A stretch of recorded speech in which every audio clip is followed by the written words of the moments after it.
How you doing? Welcome to Friday. Sorry for being late. I've been busy doing stuff. So, what are we doing now? We're doing a Wolfpack mission. I like these. This means it's going to be 1-on-3. And we are not the 3. This means we get to demonstrate my skill. Should be fun. Let's go sink submarines.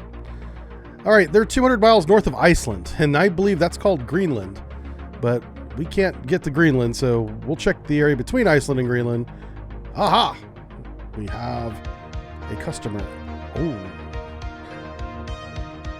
They weren't exactly where Intel said it would be, which is pretty damn accurate. Intel's rarely right. Yeah, I remember we got screwed once. We were on mission, and the Intel was so-and-so was supposed to be in port, and so we were going to go to a position to be in position from when they were not in port anymore.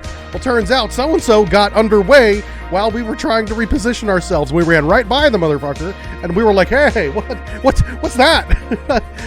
Captain, we should turn around. He's over there. Yeah, I know. I read it too, but look. Yeah, we had that discussion for about 10 minutes in Control. You're like, fuck. Intel, don't trust it, man. It'll get you killed. Or counter-detected, not killed. Yeah. Let's not over-dramatize my sacrifice, my service. I served in peacetime, so I'm very fortunate.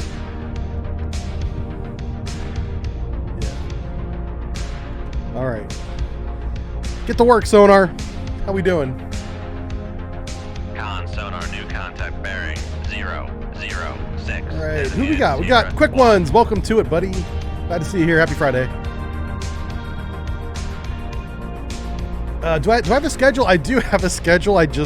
Today I failed to keep to it. I normally start streaming at noon, and it's not noon right now. Cavitating. Uh-oh. Sierra 1's cavitating. Let's check our environment real quick. Okay, we have a layer at 100 feet. Active sonar off the starboard side, which means he's probably got a good return. And the reason why I say that, regardless of how far away he is, look at all this submarine he's got to bounce sound off of. Like if he was pinging at us from, say, this angle, it's a lot less width. It's a relative perspective thing. So even though the submarine's 365 feet long, from this angle, or wide, in this angle, it's only like 100. I think he just shot us. I'm talking here. Hang on, man. We just got started and he's already, let's shoot him. Okay, fine. Let's fix that. That was a mistake. There we go. And we should probably evade. Make turns for 339. We're going to get down to about 1,000 feet and turn around. I think turning around's a good idea right about now. Con fire control, we've lost the wire. We've lost the wire. We're going to need more of that. Let's get a decoy loaded. We might need that before we need more wire. Let's just reverse course, yeah. Just go back. Go back where you came from. Let's do that. Con sonar lost contact. Sierra 1, last bearing. Probably a Kilo or a Victor. Yeah, probably. I didn't even have time to look at the damn whatever it is. The contact. Let's go ahead and steady up here. 16. Yeah, blame the mods. What would the mods do? You've been enjoying the sub briefs. Oh, thanks, dude. Yeah. Yeah, the sub briefs are kind of weird. This is one of the few months that we've lost more Patrons than we gained. And I don't know what happened. I mean, I understand times are tough. I get it. I do. But we literally have a $1 category, and we lost a bunch of $1 members. I'm like, I kind of feel bad for them because they probably need to cut to that point. But whenever here's the effect that has on me. Whenever I lose a lot of members at once in 1 month, right? I go, oh, I think I did something wrong. When in reality, it's just the situation everybody's in right now. It sucks. Nobody's got any spending money, and I get it. I sympathize with you, man. Me too. I don't have money either. How's the pup? She's doing good. She's scaring me a little bit, but don't take that too far, okay? I just noticed that she's up and down. She's normally high energy all day with peaks, but a level of energy. Now, starting probably about a week ago this began, and it's gotten progressively more obvious. She's down, as in can't move, laying down, won't respond to her name, and then she's up high energy, wants to go outside. So the peaks and the valleys are becoming more dramatic. I thought maybe she had ate something that she didn't agree with her body or something like that. And it is fall where I live, where like a lot of leaves and stuff are falling. And something I didn't know about, I guess, nature, because I grew up in Florida, right? In Florida, we got palm trees, and those freaking leaves never fall. But up here in Michigan, in the fall time, a lot of the trees have these little berries, and they're blackberries and they're blueberries and all that stuff. And whenever I go walking the dog, sometimes she sneakily eats a couple blueberries or a couple blackberries that fell out of these trees amongst all the leaves. And so I'm thinking maybe some of those berries aren't agreeing with her, and I'm hoping that's all it is, because she is a 12-year-old German Shepherd. That's kind of like the end of the warranty right there, if you know what I'm saying. You know, between year 12 and year 15, if you're lucky, you get 15 years out of German Shepherd. But we're in that window now where I'm watching her a little bit more closely to see if there's any signs of a problem that I can take her to the vet and get fixed right away. And so I have noticed that she's much more up down. Yeah. But it could just be those berries that she likes to eat. And I'm always pulling her away from the berries, but the berries are everywhere right now. They're all over the roads, the walking paths. The only place they're not is on the golf course, and I can't walk her on the golf course because when there's a lot of chemicals out there, you don't want to be walking on that stuff. And then, of course, the golfers. People are afraid of my dog, and it's kind of weird. Like, I've always loved dogs, and I like dogs that aren't mine. And whenever I see somebody who's afraid of a dog, it kind of blows me away.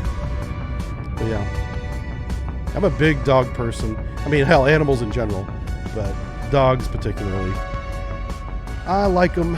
They're very cool. So she's a little, like I said, Come left I'll call it manic. 8, 9, I think that's the proper word for being high energy, low energy. I think that's called manic.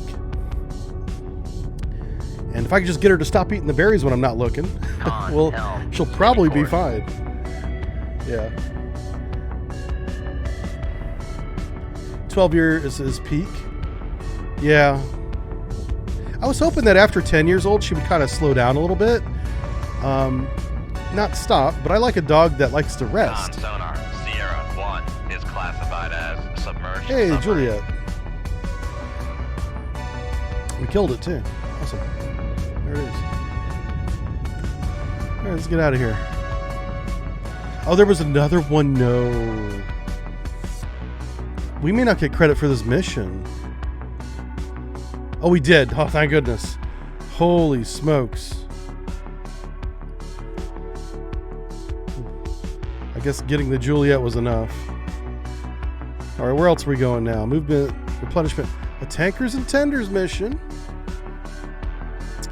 Murmansk for the Barents Sea. Oh, man. This is going to be a shallow water mission. So we want to do this. Yeah. We'll kill the escorts like right away.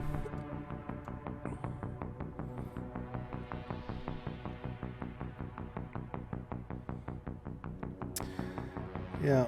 So the old wifey, she's coming back, which is nice. We're gonna spend the month of October together. Haven't seen her in a while. And so what I'm doing now is I'm racing pretty much the rest of this month, and it started this week. Actually, it started last week. What am I saying? Pretty much this entire month. I've been like cleaning the house up. The whole house has looked like a construction site for like a year now. And so I'm just trying to wrap up each one of those projects so that the whole thing is finished.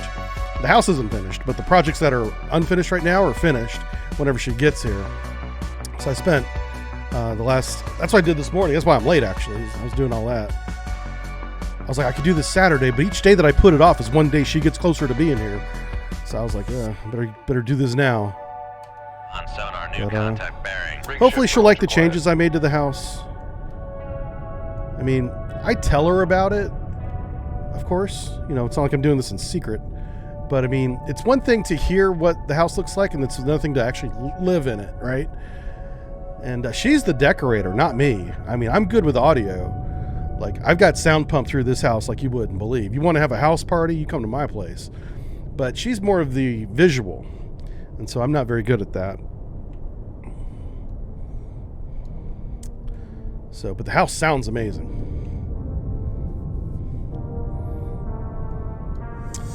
Right, how many contacts we got? We have the one. It's probably a submarine. Anyway, so yeah, I'm trying to finish up all these projects, and I think I'll have them done before she gets here. It's not a big deal if I don't, but imagine coming to a house that you haven't been to in 6 months. You know, your own house that's been remodeled, refurbished. At least a lot of the rooms have been. So it's completely different than when you last remember it. And so I'm trying to have that experience with her rather than, oh no, it's still a construction site. That's right, I've been living in a construction site for 2 years. Why can't we ever get anything done in this house? I don't want to have that feeling. I want her to be past that, you know. That's the goal. You know what I'm saying? Have you guys ever done remodeling of your house or apartment, condo, car, whatever you live in? It takes much more time than I expected. Like this, it's really been non-stop, to be honest with you, because as one project completes, one's already begun, you know, and they just kind of roll into each other. So you have this continuous contractors, construction, mess, dirt, dust. Nothing's ever clean, you know, and it's just, it's really annoying. And what I try to do is I just look at the long picture. I'm like, whenever it's done, it's going to be amazing, but it's been 2 years in the freaking making, you know. Yeah, it's crazy. Yeah, you got to put subbrief in the message because it highlights it on my screen. Otherwise, I can't even see it. It doesn't even come up. Patreon party at my place. I would love to host a party, but you guys are crazy people, so I don't know. Yeah. I think what's going to happen is by the time I get the house done is I'm going to be too old to party. I'm just going to be like, wheel me off to the old folks home. Oh, I'm going to be fun at the old folks home. Oh yeah, I should look forward to that. I'm not there yet though. I've got a couple more years before the old folks home. Depends if you include speed and amphetamines. My God, could you imagine me on speed? Oh, bar the door. I bounce off the walls as it is. I don't need speed.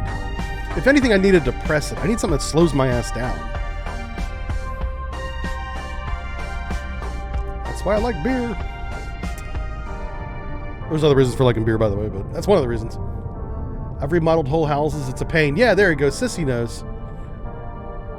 Sissy does the windows, like in high-rise buildings, too. He's crazy. That's a job I would never do. I've tried walking up, whenever I was, I think 8 years old or 9 years old. I did not know I was afraid of heights until this experience. So this is how I found out I was afraid of heights. We were visiting a national park, a state park in Florida. This is one of the cheapest places to go have fun with your family when you ain't got no money. And the guard, whatever his name is, the guy that watches for forest fires, has a watchtower that is up probably 60, 70 feet, and it's got this skeleton railing that you can see through that goes up to it. It's a box. It's up. Okay, all the way to the top. And the reason why it's up there is so we can see over the top of all the pine trees, see if there's a fire somewhere, right? This is back in the 70s, by the way. It's back before they had science and shit, you know. And so we're going up these stairs, and I get about to maybe the second floor, and I still have like 2 or 3 floors to go, you know, round trips. You know, and I can see through the floor. I can see through the stairs. I'm holding on to a pipe that's a railing that I can see through. And I'm like, I'm not moving. My knees locked. And all the kids kind of went around me. And I was like, I can't move. I was freaking out. So that is that's the physical effect I have. That's like a real phobia. Whenever your body refuses to respond and your mind is like, what's happening? Like in shock. Yeah, that's what high places do to me. It's bonkers. Let's make sure we're in this guy's baffles before we shoot him. We are not. Oh, what happened? All right, let's go make it up to 150 feet. And we'll speed up 10 knots. Yeah, that's the effect heights have on me. It's nuts. Let's see, MBT says I've changed quite a few power outlets this year and some light switches too. You replaced a ceiling fan. Yeah.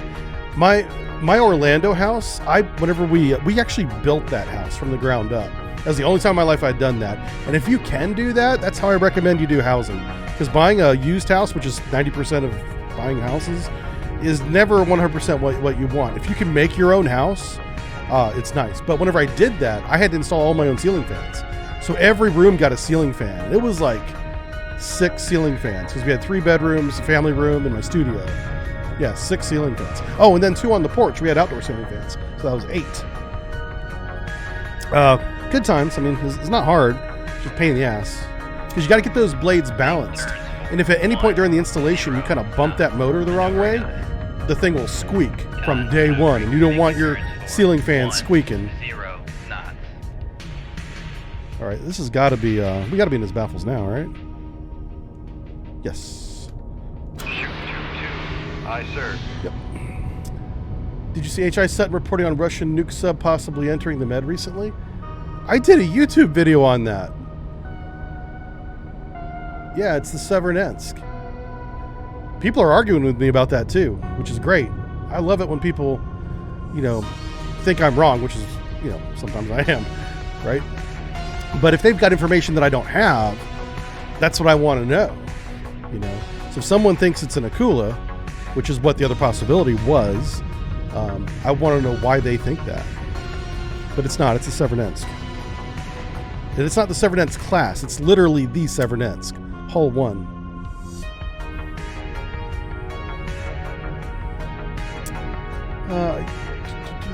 You do get best views of the city sometimes, Sissy. Yeah, from way up there on your perch. I'm sure you do.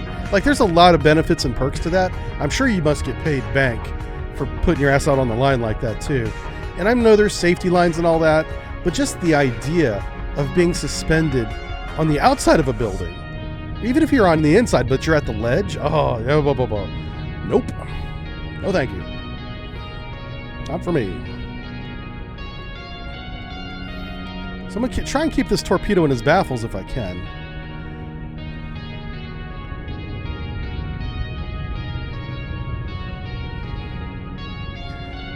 YouTube didn't show you the vid? Oh no! Yeah, YouTube's kind of weird like that. Even if you subscribe to my channel, you don't always see all the videos, which is bonkers. Noisemaker bearing 307. I do have a video that's going to be coming out today that maybe we'll watch. I'm trying to get sponsorship approval. It was scheduled to come out on Tuesday, but I asked the sponsor if they would pre-approve it, like approve it early. And that's what they're doing right now is they're looking at it. They're judging me. They're like, did you do a good enough job? Which, I respect that. Sonar, noisemaker bearing I respect that. 308. Music was getting kind of loud. Hey, Cotton Cuddle, good to see you, sir. Weapon acquired.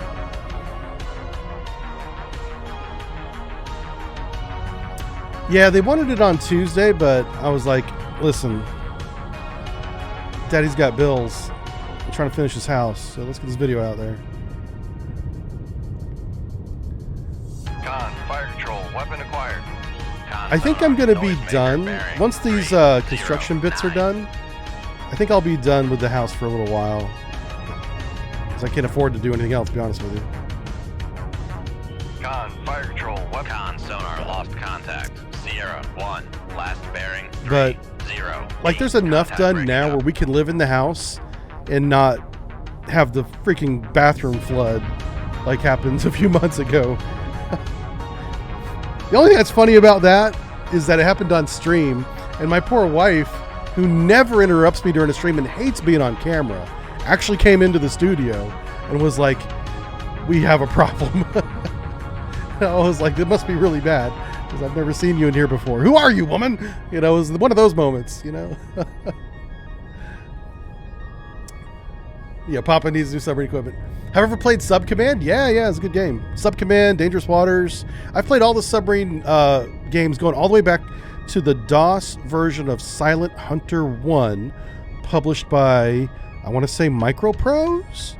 Silent Hunter 1, which was garbage. Silent Hunter 2, much better. Much better user experience. Still a DOS game. Yeah. I go all the way back to that. There isn't a submarine game that I'm aware of that I haven't played. Haven't at least tried. Even the VR ones. I've bought them. I've tried them. All the diesel boat ones. I used to play diesel boat games, but that's why I don't play them anymore, is I played them for decades. I'm kind of over them. NES. I never had an NES because we were poor. We had the Atari 2600, which had combat blocks that they called tanks and planes. And we would shoot blocks at the top and drop blocks at the blocks at the bottom and pretend in our mind that it was an entertaining video game. When in reality, it was just block warfare. Welcome to the 70s, folks. Come right to. Yeah, I'm really jealous of today's generation because they have much better equipment, but they also have different problems. Yeah, so. Oh, wow. I've never heard of Gato. So, Zarabre, you found the game that I haven't played. Yep, I've not played Gato. Never even heard of it. I know what the Gato submarine is, but not the video game.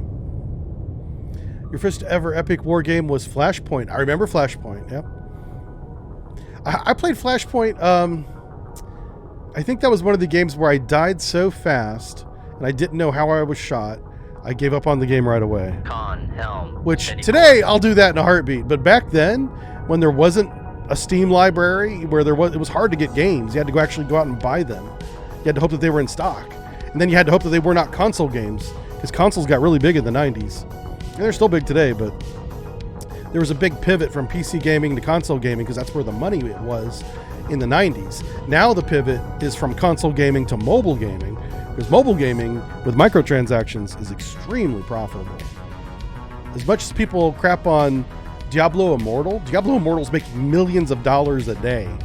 And so we will see more Diablo Immortal. Yep, it's just a cash cow. And there's nothing we can do about it except not play those games. But people who do play those games don't watch Twitch, for the most part. I understand some of you may play them, but I'm talking about big picture. Those people are waiting in dentist's office and bored at work, sitting in the break room or the bathroom of their minimum wage job, buying gems and diamonds for $2, saying, well, I earned $3 this hour, so I'm going to spend $2 of it on my phone while I wait, and I'm still ahead by $1. That goes through people's minds because they hate their job, they hate their life, it's very boring, and they play a mobile game for 15 minutes to get that little dopamine hit to help them get through the day. It's very sad. And that's what I mean by the new generation having different problems than what I had whenever I was with my Atari 2600 sitting in my, living room after school for like the 1 hour before my guardian came back from her job. I had like between 4 o'clock and about 5:30, hour and a half, where I had the house to myself, And in that time I could like play a video game real quick and not get in trouble. Do I play grand strategy games? I play Stellaris, if that's grand strategy enough for you. Would I ever consider playing sub on a stream? No, because it doesn't work. Would somebody please consider making sub command work with Windows 10? That would be nice. We'll call it sub command 2, But that's the reason why I don't do it, is I'm not downloading a mod to play a fucking game. If I buy a game, it better work. On sonar, lost contact. Rig ship for ultra quiet. That's a deadline with me. That's the line of death. I do not cross that line. If your game doesn't work with Windows 10, I don't even bother with it. Soon to be Windows 11. Hey, Dr. Derper, how's it going? All your colleagues hate the LCS. Yes! Well, your colleagues are welcome here in my channel if you hate the LCS.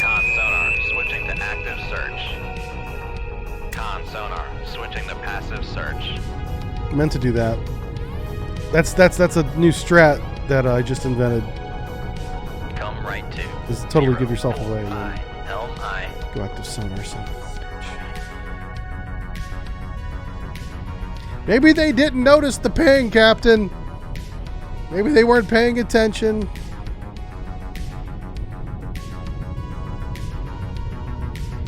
Some things never change. On my tombstone, there's going to be one ping only. That's going to on my tombstone. That's all it's going to say. It won't even have my name. People will know.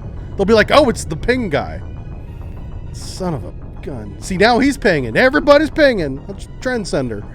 Well, let's figure out who he is so we can shoot him. I hope he's a submarine. It's a lot easier.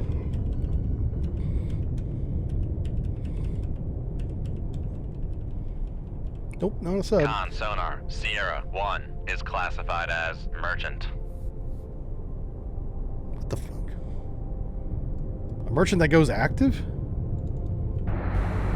Nope, he didn't go active.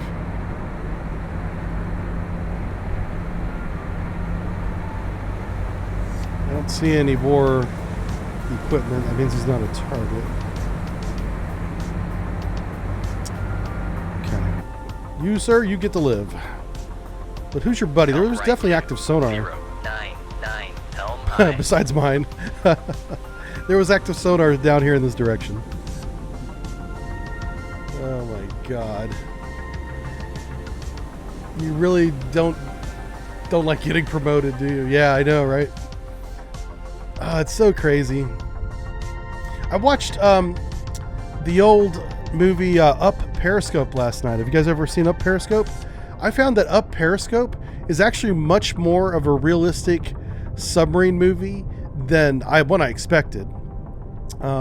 Because it makes fun, or not fun, it points out how some submarines, like the Wahoo and other ones during World War II, had these great tonnage records where they sank dozens of ships over their lifetime, hundreds of thousands of tons of Japanese shipping sunk, including some warships. And they're very famous, and the captains got a lot of rewards. And so the story is about a ship, a submarine, that's stationed in the same port, basically, that the Wahoo is either visiting or stationed out of. And the captain is kind of jealous. He's like, why can't I get missions like the Wahoo captain so I can get some tonnage too? And he's very frustrated, right? But he keeps getting reconnaissance missions. And there's no tonnage in reconnaissance missions, but those are very vital so that if you know where the target is, you can act on that. But you don't get any credit when you're the recon guy. You risk your ass and you give away the information to another captain, another, command, essentially. And then they go and they do their thing and get all the glory. And that's what Up Periscope is about. That's the baseline. And there's a story on top of that baseline. Very good, surprisingly good movie. Because that's the way it is. And of course, I served in peacetime, like I said, so there were no tonnage missions. But every mission I went on that was not just a deployment, was an actual mission. And there's a difference there. It was all recon. It was like, go out there and record that guy. Okay, Admiral, bye. We went out and we recorded him. We came back, got the tape. He was like, good job, sailor. And that was the end of it. That's my reenactment of my career. We did that over and over again. And then we did deployments too, which were really boring. And I don't tell you about the boring stuff because it's boring to talk about. 99% of my career, very boring. And you kind of want that in the submarine field. I say this often. An exciting day on a submarine is a bad day on a submarine. That's when things are not going well. Steady course. Yeah. I love boring watches. I want 6 hours of nothing happening because that's safe. Of course, that's not how life works though, right? Yeah. Oh, you guys have seen the movie. Holy cow. And you've seen Down Periscope too. Yeah, both those movies are great. Up Periscope, if you haven't seen it, it's available on Amazon. I think it was like $10. So I understand you may not have $10, but if you do, it's worth your $10. Oh, you can rent it for like $3. Yeah, there you go. It's even cheaper. And it's worth your time. It's a long movie. It's a full 2 hours, which is rare for these older black and white movies. But very good. And of course, Down Periscope is just a straight up documentary. My point of view. Let's see. Cotton Cuddle says the Japanese submarine captain that sunk the Indianapolis in World War II has just dropped off the A-bomb. Had a terrible previous sinking record. Oh, really? I didn't know that. An exciting day is just about any job is a bad day. Yeah. Yeah. Like, unless you work at an amusement park or something, you know, where you're selling excitement. Yeah, maybe that's the only exception. Let's see here. Yeah, if you guys have any good sub movies to watch, I'm kind of going through the Amazon library and seeing what they have and watching sub movies, even from like World War II and stuff. It doesn't matter what era. I've been kind of on this John Wayne kick. I went from Bob Hope to John Wayne to some guy. He's not Cary Grant, but he looks. He's a superstar like Cary Grant, but he was in the 50s, which I think is after Cary Grant's time, I think. But I can't remember his name. Where was this active at? We definitely had active in the vicinity of the freaking merchant. All right. I'll tell you. Oh, what's our sound conditions? 80. It's not loud, and there's no layer. What's going on? Am I supposed to sink this dude? No way. There's no way that he's the target. Like, we are going after a tender, but this isn't a tendy. This is an actual cargo ship.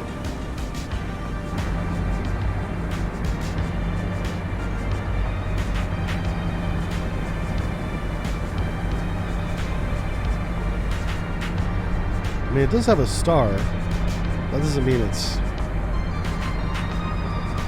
I'm pretty sure the Russian flag would have a hammer and sickle. I know that nautical pennants are a little bit different than the nation's flag, but I think that this is okay. I don't think that I'm supposed to sink this. But this is like the only thing on the map. So let's do this. Con sonar switching to active search. Oh, he's behind us. Oh, shit. Con sonar switching to passive search. Okay. Come left to 0. He's in our baffles. Helm I. All right. Make turns for 10 knots. It's a Vietnamese cargo ship. Yeah, there we go. Oh, Operation Petticoat. There we go. I gotta write that down. 10 knots. Hey, here's my. I've been looking for this. You guys see this? It's been up here the whole time. Operation Pacific with John Wayne. Torpedo What? in the water. Torpedo in the water. Bearing 290. Okay. Ship 21. Aye, sir. Right for road.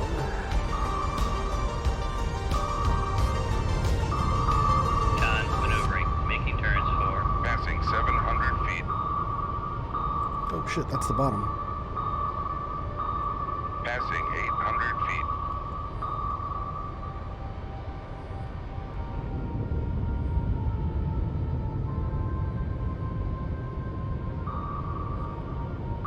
This is not good.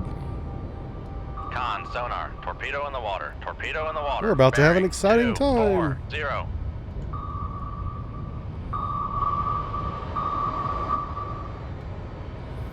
900 feet and no layer.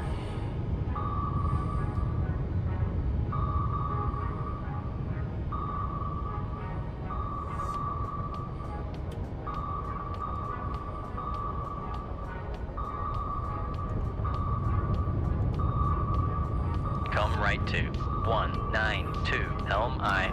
Yeah, so Petticoat and Operation Pacific. Yeah. All right. I don't have anything to write that down, so I'm going to have to remember that stuff. Con helm. I will watch those steady tonight. course.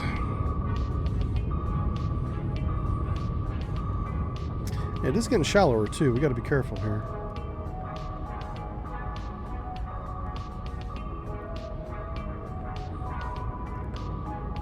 Torpedo in the water is all. I always loved announcing torpedo in the water because that meant we were having a good time. Yeah, yeah. I love saying that. I tried not to get too Come excited. right to Like 2, underway, 5, you're supposed to be very 7, professional. You report the monotone because excitement is contagious. So if you get excited on the microphone, one, you'll lose your position. They'll take you to a position where you don't get a microphone. So Con that's the helm, consequences. steady course. But if you scream into a microphone on a Con submarine, maneuvering. that Making little turns for receiver 3 in there can get overloaded knots. easily. So on the other end, all everybody hears is just a bunch of garbled speak. So you never yell into a microphone, or talk Right excitedly into one. 282, helm I. Yeah. Con, helm. Yeah, steady Operation course. Petticoat. Is Operation Petticoat the one where they had the pink submarine?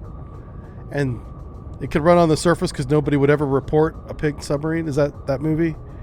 I could be thinking of something completely different. All right, let's do this.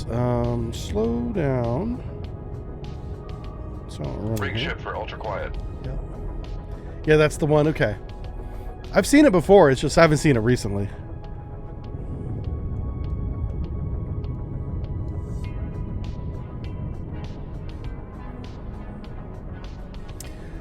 Yep, we watched Destination Tokyo a couple nights ago there, Liquid. It's okay. The best thing about that movie is the title. Because my expectations got really high. I was like, Destination Tokyo, this sounds amazing. It was kind of meh. Contact bearing 296. Designated Sierra 2. They're not all winners. Con sonar lost contact. Sierra 2. Last bearing 296. Contact faded. Passing 800 Cary feet. Grant's Father Goose. Yeah, that's in my Amazon recommended. What's Father Goose about? It's weird that Amazon thinks I would like that movie.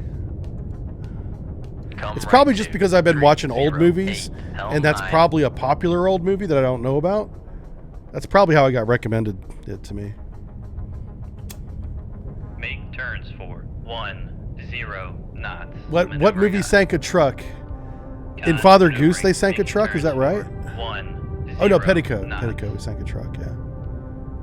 There was a submarine. I think it might have been in Vietnam that sank a train. Oh, it was a diesel generator on a pier. That's what it was. Am I allowed to tell that story? It's Vietnam. Yeah. So there was. This is in 1960s, early 70s, I think it was. Submarines were not involved in the Vietnam War hardly at all, but we were trying to be. I say the proverbial we. This is long before I was in the Navy, okay? And they had a diesel contact that looked like a marine diesel because it was a marine diesel. And I think they got permission to attack it. Well, something led up to them attacking it. I'm not sure what those circumstances are.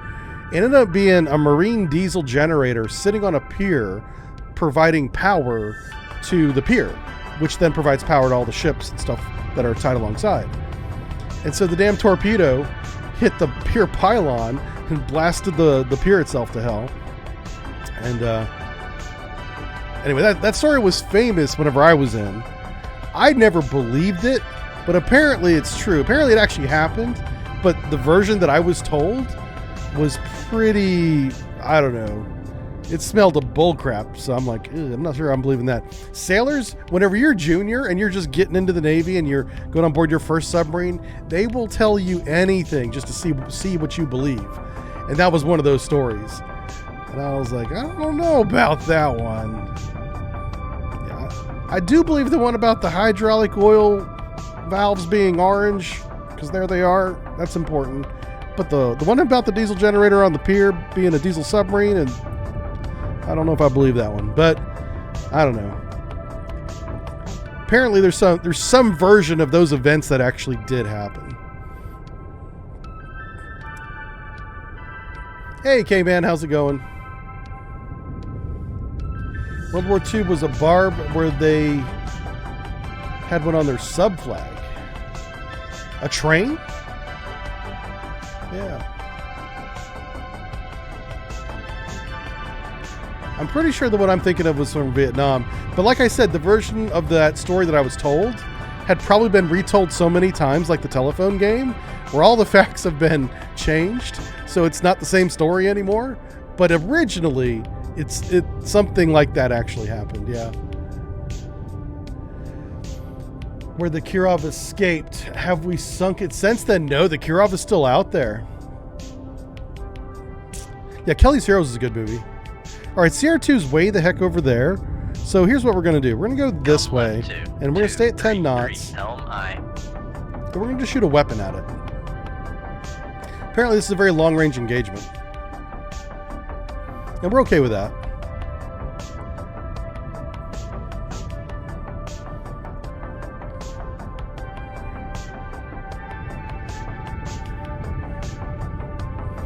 And let's go as soon as she goes. We're going to shoot 2-2. See what hopefully this...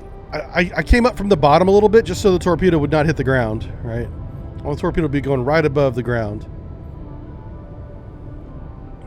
Some ads kicked in when I was telling the diesel generator story. Okay, long story short is I don't believe the story. I believe that diesel generator story has been told so many times that, like the telephone game, the facts have changed. But apparently there was a submarine in the Navy, okay, I'll just say that, in the Vietnam War, which I'm not even sure if that's the case, that had a diesel submarine contact, classified marine diesel, because it was a marine diesel engine, and they engaged it with a torpedo, and it ended up being a marine diesel generator on a pier supplying electricity in Vietnam to the whole pier. And then the ships that are tied to the pier get connected to the shore connections, right? That's how that works. And so the torpedo just ended up hitting the pier and blowing the pier to pieces. Part of it anyway. So, yeah, if you missed that story because of the ads, that's what happened. I wonder if everybody gets the ads at the same time. I don't know. Did the sonarman get in trouble? No, because it was a marine diesel. Like, marine diesels have... There's diesel engines built to go on board ships. That's what we call marine diesels. And sometimes those marine diesels can be used as other things, like, power plants. Because what does a diesel engine do on board a ship? It runs at a steady RPM, turning a generator that powers a motor that you then vary the speed of the motor without varying the speed of the generator, right? There's two different things. And there's other things, but that's one of the main features of having a marine diesel. Steady RPM, very efficient, can run forever. And if you want to slow down, you just crank down the electric motor, leaving the diesel generator at the same RPM where it's most efficient. Yeah. And so he didn't get in trouble, I imagine. I don't know this, but because what he had classified was a marine diesel. Maddie D, how's it going? 27 months. Happy anniversary. Yeah, 27 months. How many years is that? 2.5 years? Yeah, a long time, man.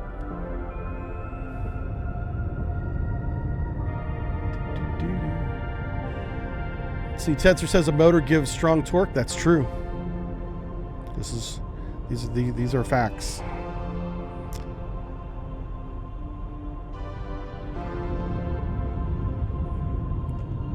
So they shot again at us. Let's see how close is this guy going to get to us.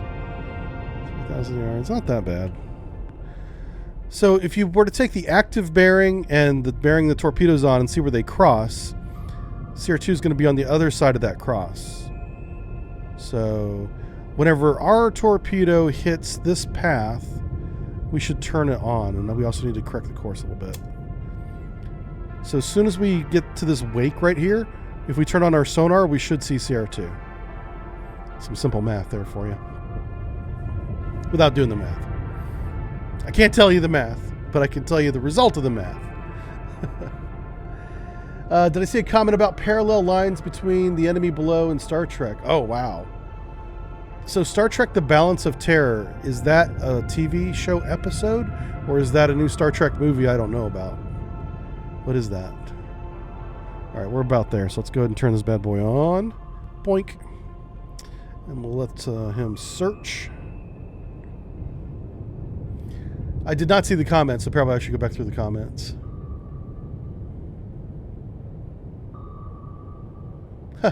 That's a good way of looking at it, Seawolf, is they successfully struck the target of the marine diesel.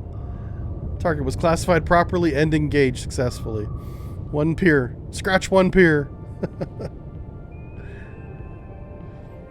Okay, it's from the original series, based on The Enemy Below.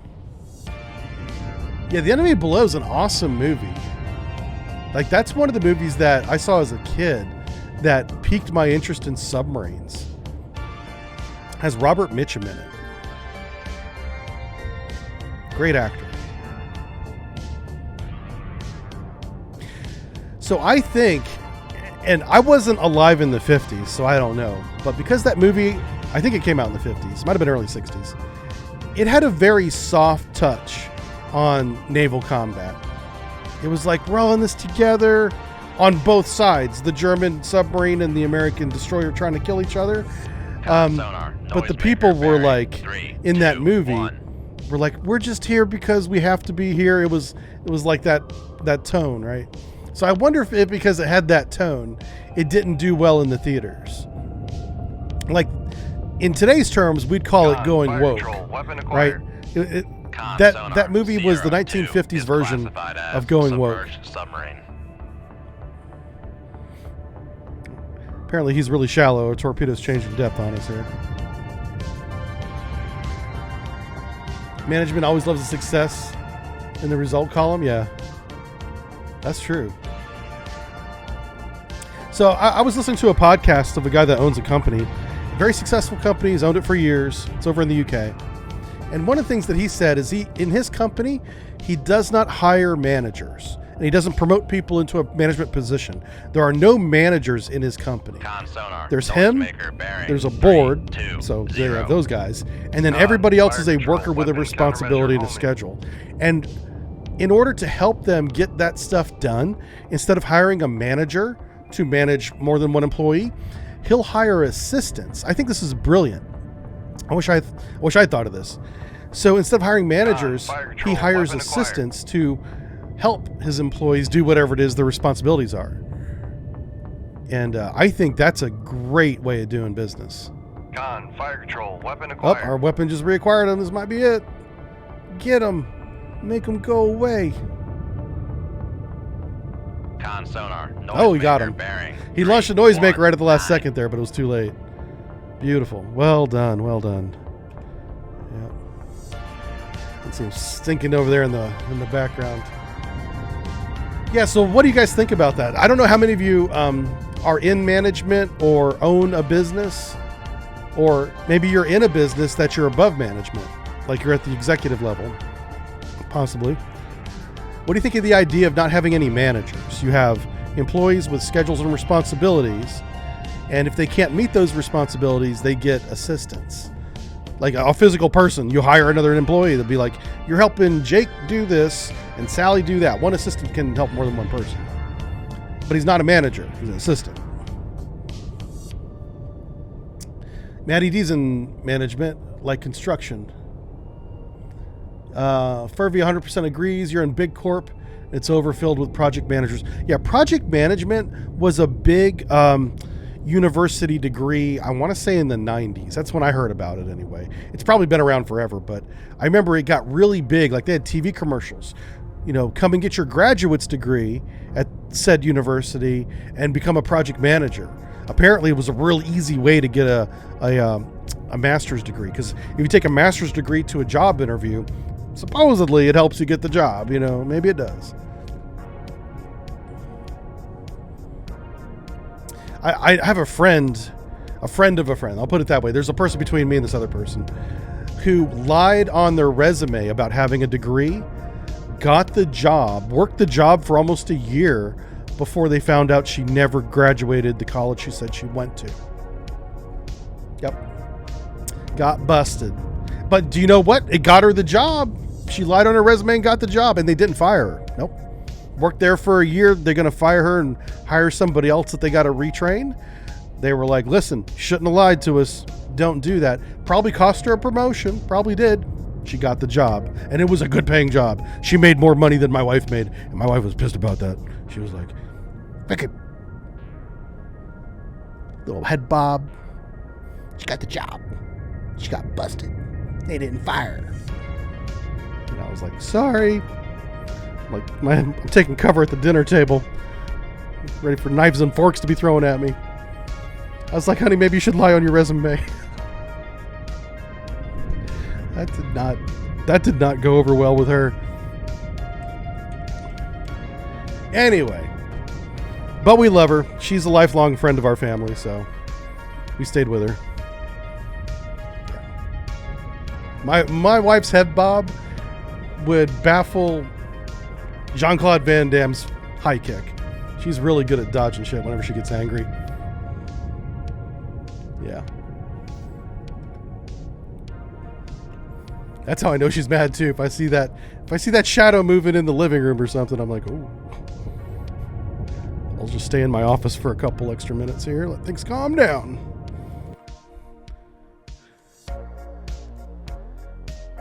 Her and Mike Tyson in the ring. Tyson getting all pissed because he can't hit her. There's supposed to be a damn a thing happening. Where's the tender at? Uh-oh. Did we miss it? Peace talks. No. No, no, no. I'm not done. Peace talks.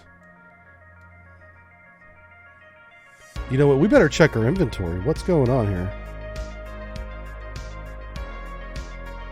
Huh. Okay.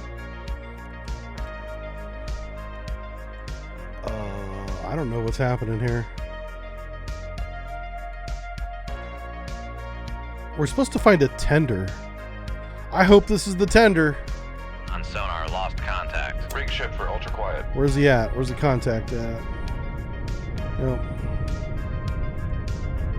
Alright, what's our conditions? 400. Okay. Karma always comes after those folks. Yeah, yeah. She's very lucky she didn't get fired. Because I think lying on your resume, Sonar, I'm pretty sure that's grounds for being fired. 0. Come right to 033 Helm I. But they didn't fire her. Make depth 200 feet. Dive by. Alright, let's figure out who Sierra 1 is.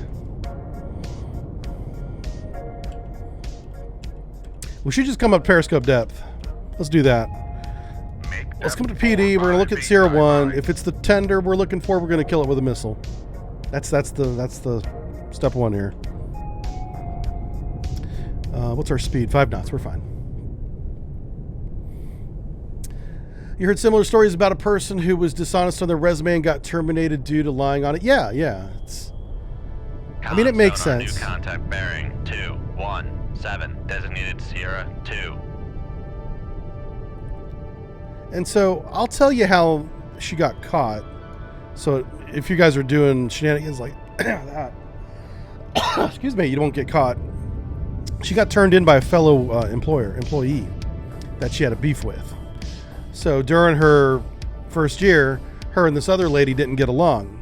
So her and this other lady went home one night, started Googling her name, seeing what high school she went to, background check, things like that. And found out that she did not attend nor graduate from the said university that she was telling everybody at work that she graduated from. And that's how she got busted. So it wasn't like the company or HR, after they hired her, was doing any kind of background check. It was because she had pissed off another employee that she was a coworker with. So if you lie on your resume, be nice to your coworkers, at least for the first year. You know, maybe always be nice to them. How about that? How about just be a nice person?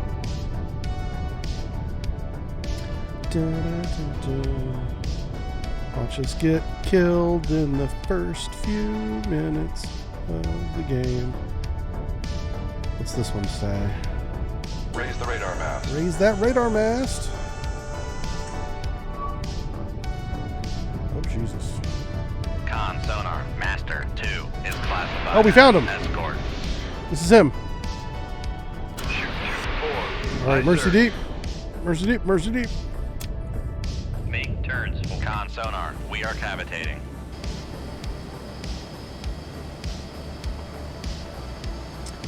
God, I hope we don't die.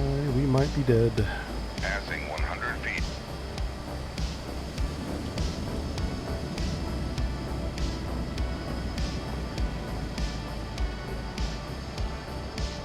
Con sonar lost contact. Master 2.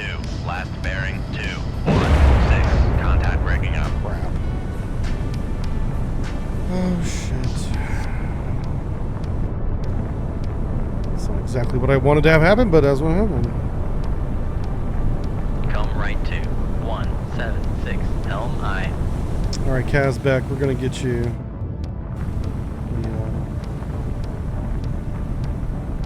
Con sonar This guy's trying to run away. Let's do this. I want to save my torpedoes. Make turns for 15 knots. Make turns for con sonar, no longer cavitating. Do, do, do, do, do.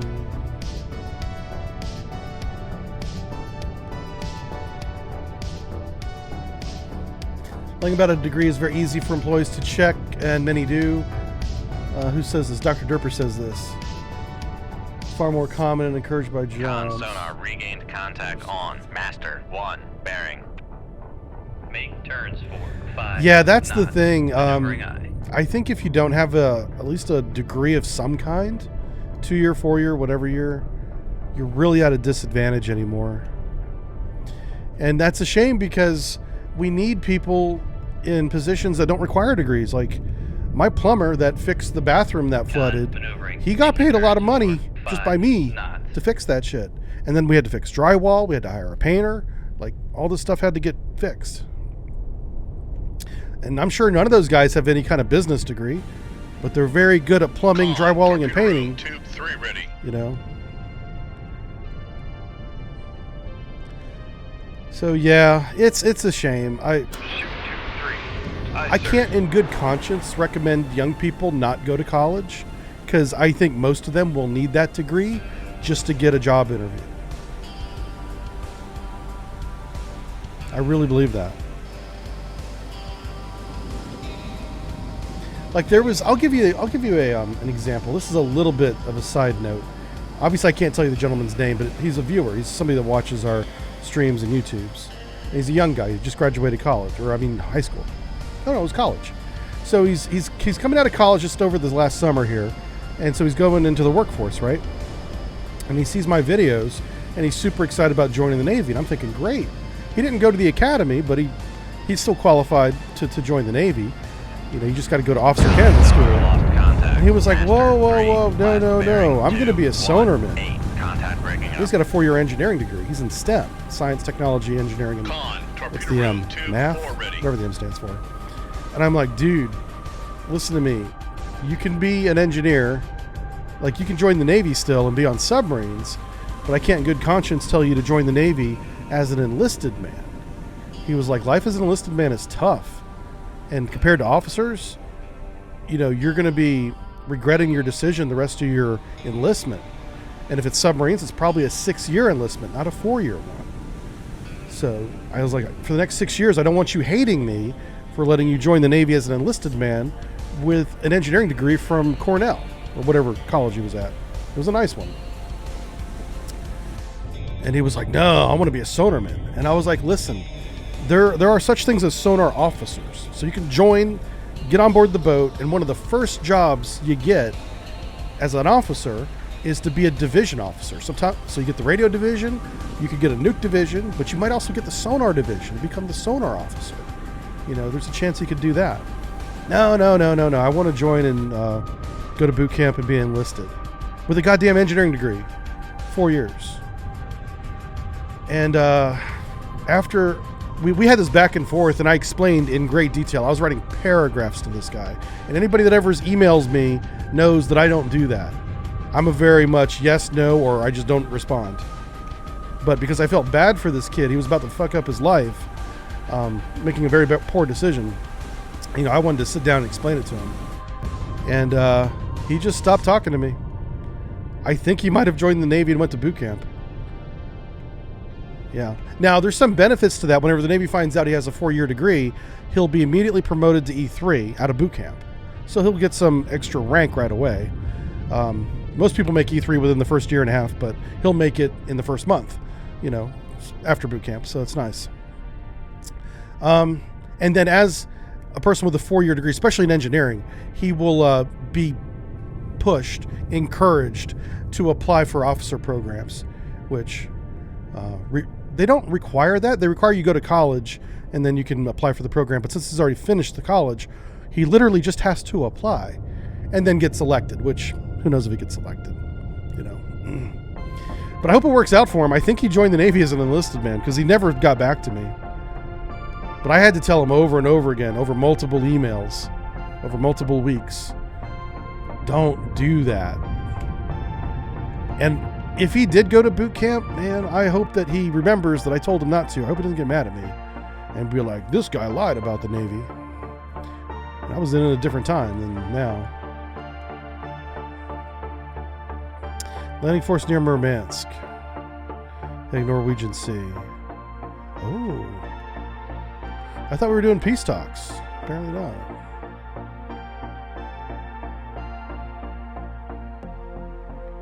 Alright, we'll hang out right here. We got to get more weapons. But maybe we can take out these ships first. I did my best. I did, yeah. You know, I still wanted him to do what he wanted, you know, join the Navy and join submarines. You know, you'd be surprised how much every submarine sonar officer is involved with sonar. Submarine officer is involved with sonar because we're a big part of the tactics and employment of the freaking submarine. You know, every moment that you're not tied to a pier, sonar's vital to just safe navigation, much less any kind of employment, you know. So it's like being a sonarman. And on the reverse side of that, being a sonarman is a lot like being the officer of the deck, at least, because you're driving the ship, but you're doing it politely through recommendations.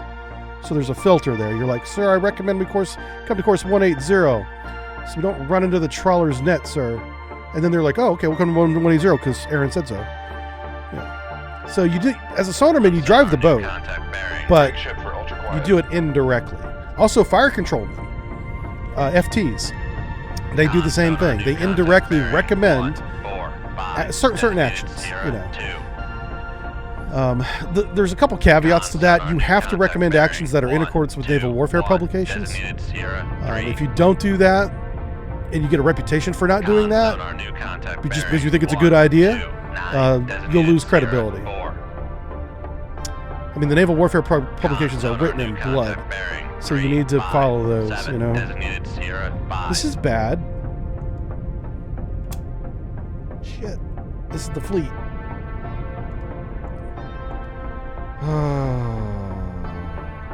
Stop. Stop. Make turns for 0 knots. Maneuvering on. Okay, it's fine. Just finish loading the torpedo. We'll shoot the torpedoes. We'll shoot the missile. I'm making mistakes today. I don't know what's going on with me.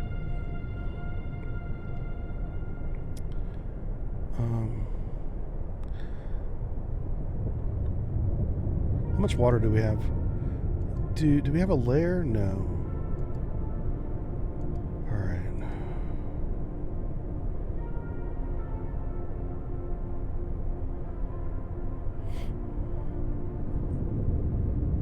We need more Admiral Rickovers. Yeah, a couple more would be good. Admiral Rickover was a terrible commanding officer, so keep that in mind when you say things like that. But he was an outstanding engineer. So we do need really good engineers like Admiral Rickover, but we don't need commanding officers like Admiral Rickover. I mean, I say anything negative about Admiral Rickover. The man is a goddamn legend in the submarine community around the globe, not just in the United States. And that's a well-earned reputation, so Raise the radar mast. let's just make sure we keep that in mind, right? Oh my god. Okay. Fuck me. Aye, sir. Kill the Sovereignty. Please kill it. Escort. Please kill it. Emergency flipping deep. We are going to be so busy. We are cavitating. Left full rudder. And you guys are about to get what you want. You're about to get what you want. In Fire spades. control, we've lost the wire. Fire control, we've lost. Passing 100 feet. Cue the torpedo beat music. Sonar lost contact. Because it is time to party. Last bearing 0. 1999, bitches. Passing 200 feet. Passing 300 feet. I can't believe we got the Sovereignty. That's hilarious. Okay. We do not deserve that kill, but I will Passing take it. 400 feet. Okay. Passing 500 We only got a feet. couple weapons left. Sonar no longer cavitating. Freaking. Passing 700 feet. Passing 800 feet. Okay. Passing 900 feet. Do you know where I think we go? I think we go back to the east. Boom. How about this? This is either brilliant Come right to or really 0, stupid. 8, 9, helm And I. We'll know in a minute. Angles and dangles time. That's right, Derp. Yeah, yeah.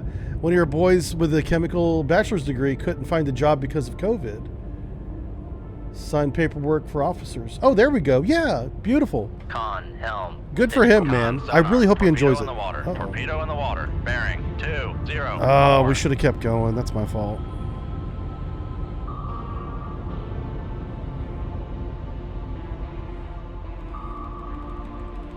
Make turns for 0 knots. Yep.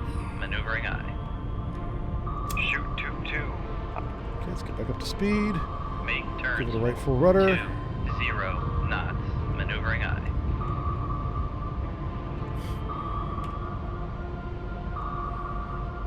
Con, maneuvering. Making turns for 2. Passing 900 feet. Okay. Passing 800 feet. So you noticed in the Army, Passing because 700 feet. it's been so heavily encouraged that a lot of enlisted men have degrees now. That's Passing great. 600 feet. You know what's funny is in the submarine service, it's very difficult to Passing get 500 your feet. college in, because when you're underway on a submarine, it's difficult to Passing have the 400 space to hold a book or even take a test. Passing You know, on the 300 boomers we were able to do it because we had a dedicated space called the crew study. Passing 200 Crew feet. study was meant for qualifications, but we used it for college and qualifications. Fast boats like the Virginia do not have that space. So that it's really hard as a submariner to get your college credits. Come left to Very difficult. 0, 9, 6. Helm I. All right, we need to pop up again. Make depth 4, 5 feet. Die by. I really can't believe that we got that.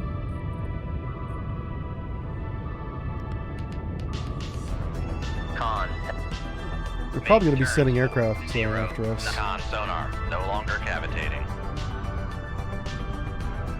Make Okay. turns for 5 knots. Maneuvering I. All right, so he's chasing the Aguma. Con sonar regained contact. Why is this on one not able to master fire? 1, bearing 0, 9, 9. Oh, we need to slow down a little bit, I guess. Con, torpedo room 2-2 ready. What? Okay. Con, dive at It's reloading the 5 tube feet. again. Die by. All Cons. Con right, maneuvering. he's dead. Making turns for 5 knots.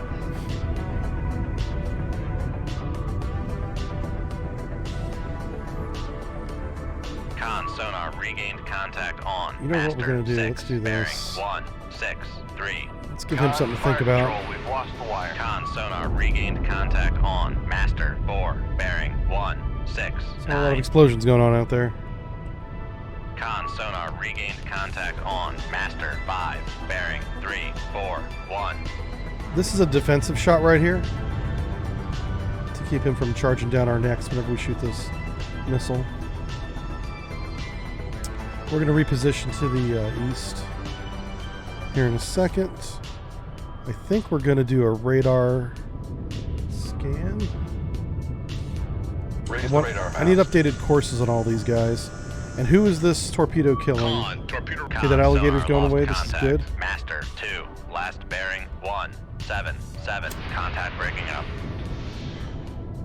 Make depth 4, Emergency deep. 5 feet. Die by.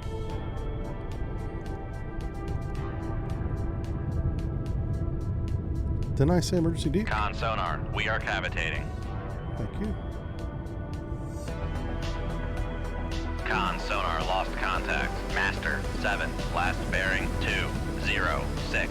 Contact. Passing 100 feet. Con sonar lost contact. Master 3, last bearing 1, 5. 100 feet. Thank you, Stim.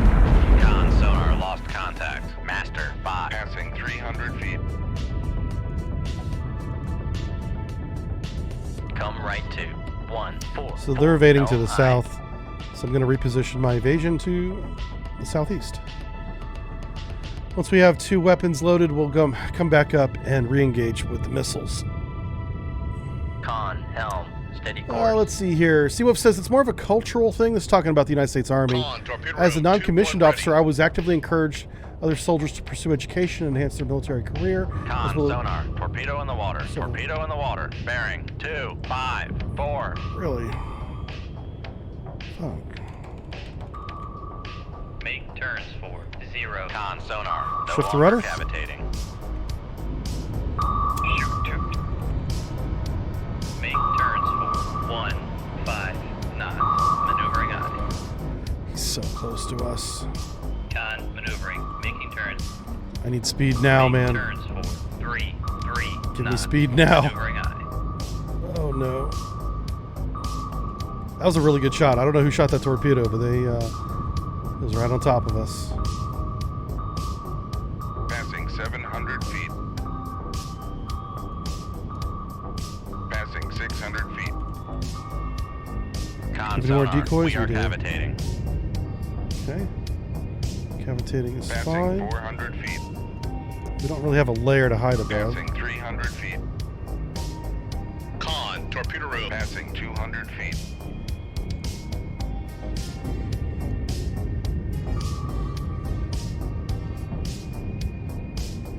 Alright, cool. Passing 100 feet. We got out of his window. Let's hit the brakes. Make turns. Con, sonar, no longer cavitating. Come to periscope depth. Make turns for 0 knots. Make turns for 5 knots, maneuvering eye. Con, sonar, regained contact on. Master, 5, bearing 3, 3, 4.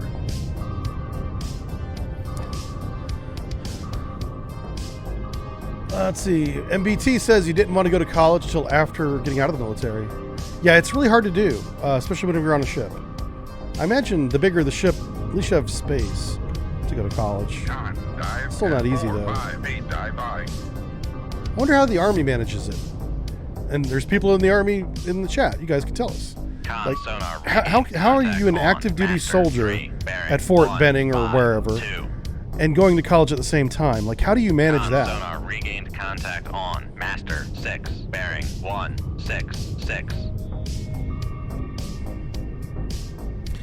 Yeah, I guess one thing that's nice about being in the Army versus the Navy Raise the radar. is I imagine you guys get weekends. Con, sonar, regained Like when contact on. when you're at Master, sea, 7, there are no bearing weekends. 2, Every day 1, is Monday. 6. We used to call it Groundhog Day because Groundhog had just come out as a movie. Aye, sir. Shoot 2, 3. Aye, sir. March deep. Con, sonar, we are cavitating. Yeah, at sea every day is Monday. There are no weekends. I just Con, ruined the entire sonar, fleet. lost Yeah, Contact. Master, 8. Passing 100 feet. you don't get to go into the service in general. What? Oh, Con, sonar, lost contact. Passing 200 feet. Passing 300 feet. Con, sonar, Passing 400 feet. Passing 500 feet. Con, sonar, no longer cavitating. Passing 700 feet. Passing 800 feet. Con, sonar, noisemaker, bearing 2, 1, 9. Come left to 1, 7, 1. oh, that'll be Helm, hilarious if that torpedo we shot at the Krevac 10 minutes ago actually hits him. That would be so funny. Con, helm, steady course. Con, torpedo room, 2-1 ready. Let's see. Someone's trying to answer my question. Let's get this now. Mission comes first, but if you have time, like in the evenings, you can go to the study center. So Army bases have study centers. That's nice. The Navy should take notes here, because there was no such thing as a study center on a naval base. We did have a campus, though. Maybe that's the same thing. Okay, yeah. You take a proctored test. Most of the universities are flexible programs. Yeah, that's cool. So, like, whenever we were on shore duty, which for a sonarman was only 3 years, we had what's called a 3-4 rotation. 4 years on a submarine, 3 years on shore. we hit the Krevac with that shot. That was crazy. I just flung that in his general direction, and I ended up hitting him. Anywho, but the problem is on shore duty, you had a whole new set of qualifications to do, and these qualifications take months. No, I mean, I'm a qualified master training specialist, so I had to become an expert in curriculum development. Torpedo room 2, Okay, 3 ready. I don't even know. I can't even explain how complicated that is, and it's an 18-month qualification card. It's so long, some people choose to not even begin it, but it's required. Everyone's supposed to try. And most people feel it's a waste of time because they're never going to finish it in their 3 years of shore duty. At least that was the culture when I was in. Like everything's different now, so who knows what it's like now. Anyway, so whenever I got to shore duty to finally, because I was going to go into the officer programs. I did apply, by the way, a couple times in my career and was rejected. But my grand plan was go to shore duty, go to college, and as I'm earning credits, apply for the officer program and showing my credits saying, hey, see, I'm making progress. I'm doing this as an enlisted man. Let me finish my college and I'll come in as an officer. And the Navy had this program where if you had 2 years of college and you were actively in college, it was discharged because it didn't count towards your retirement. You would be discharged and moved into like a reserve status, where you would go to school and nothing else. You were literally a college student, and you would be paid a stipend for that. So maybe you were still in somehow. I forget the details. And the whole idea was you finish your 4-year degree, and then you go to OCS. But if anything interrupts that, you go right back to where your enlistment was suspended, and you finish out those years as an enlisted man. So it's like high stress tension to finish your 4-year degree and pass OCS. OCS is boot camp for officers. Now, everyone says that OCS is a joke and not really boot camp. Listen, I've seen what those guys go through, and it's not fun. It's not easy. So just because it's not enlisted boot camp doesn't mean it's a walk in the park. Okay? If you want to see what it was like during the Vietnam era, go watch a movie called Officer and a Gentleman. It's not like that anymore, but it's also not a cakewalk.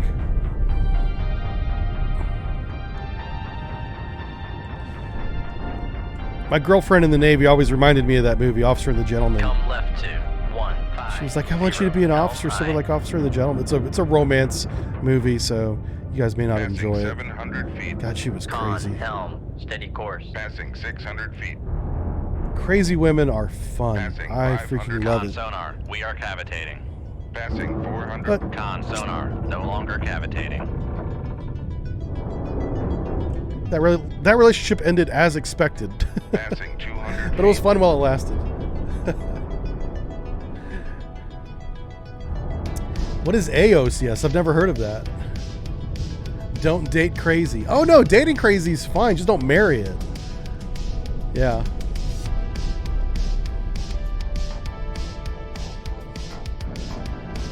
God, she was good. I mean, she was creative. I'll just say that. That's all you guys need to know. I was like, you did what? I'd been to Germany and she was teaching me things. Bearing 155.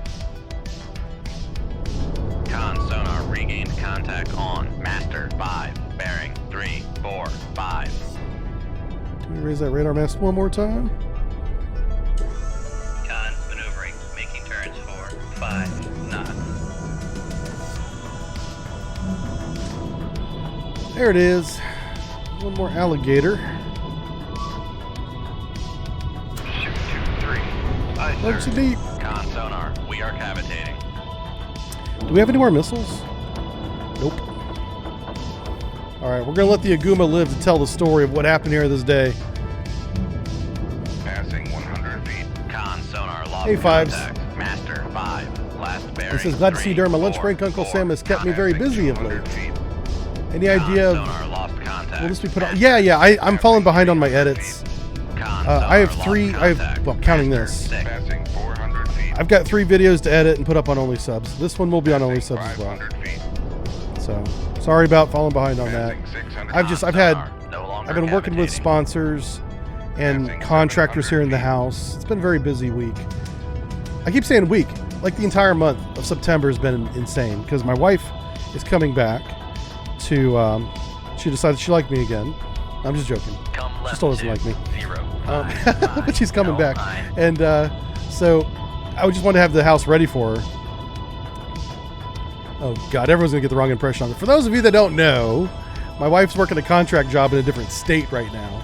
So we're living in 2 different states. Yeah. It was always going to be a temporary thing, but it sucks. Don't do it. Don't recommend it. The money's not worth it. I don't know why we agreed to this. Wife doesn't like me anymore. I know. You listen, if you get married to someone long enough, there's going to be times when you don't like each other, okay? That's a very real thing and natural thing. Matter of fact, if that does not happen, you're living a fantasy. You're living a lie, okay? You're just pretending to like each other if you never not get along. That just means you've never got along honestly. Yeah. I should be a marriage therapist. Yeah. I'd be like, listen, you two should not stay married. That'd be my marriage therapist. Here's the divorce papers. Insert your credit card so I get the $39.99 fee, and then just sign there. And your credit card receipt is the divorce decree. Yeah, see, easy shopping. Terminating divorces left and right. Yeah. I should have been a lawyer. That would have been great. No, I should have been a judge. Yes.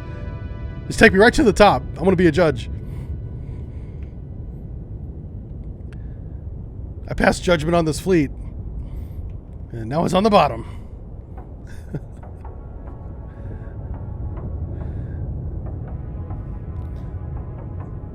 Yeah, I should be your therapist? Yeah. I don't know, man. I probably give bad advice. I don't know if those... We've got no weapons. We got to go reload. I really hope they give us time to do that.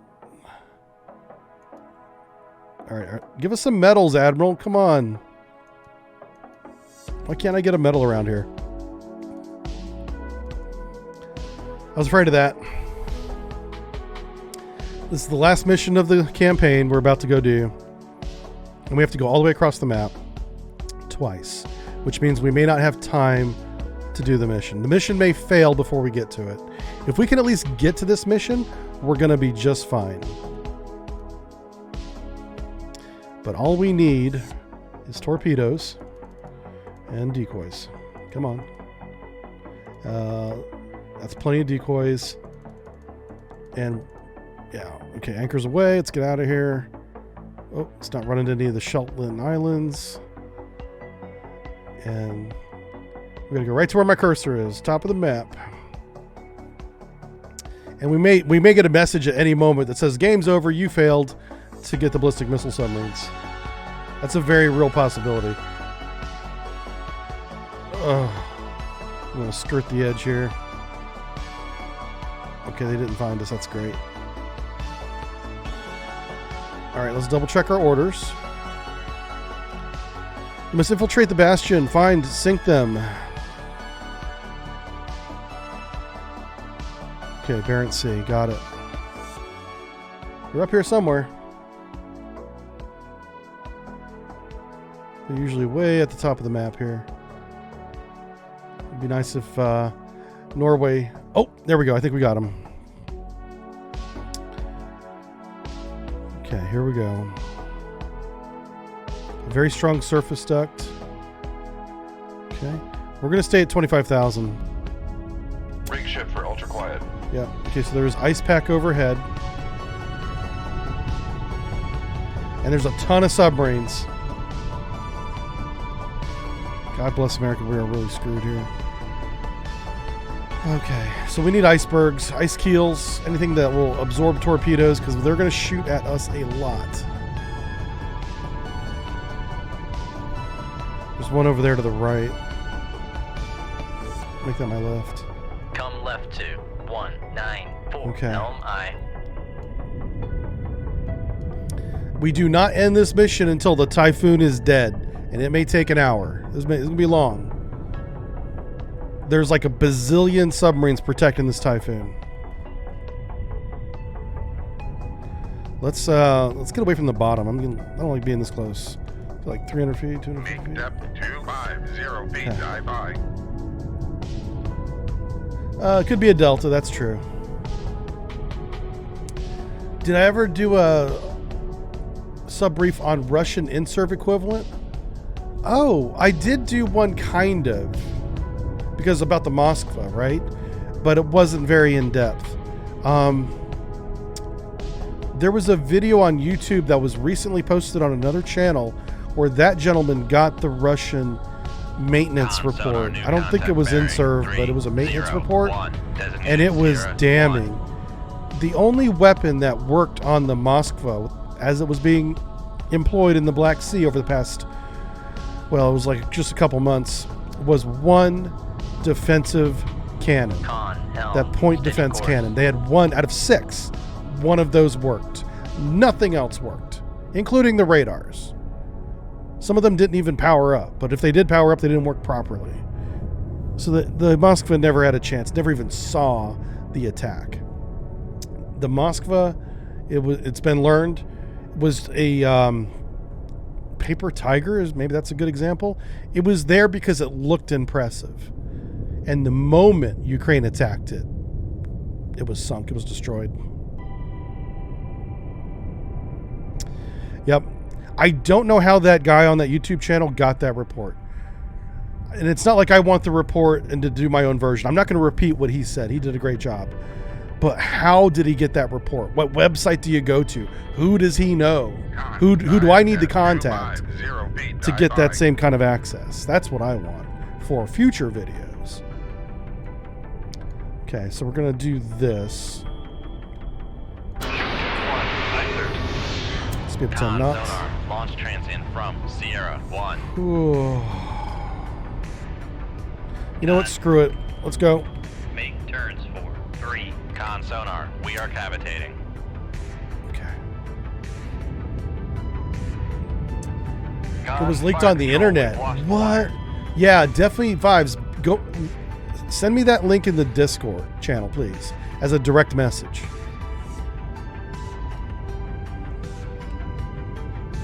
Knuckle formed.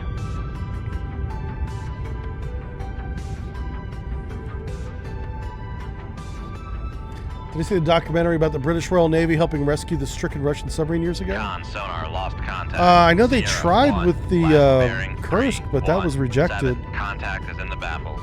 I don't think you're talking about the Kursk. What? No, I don't know. Hayden, to answer your question.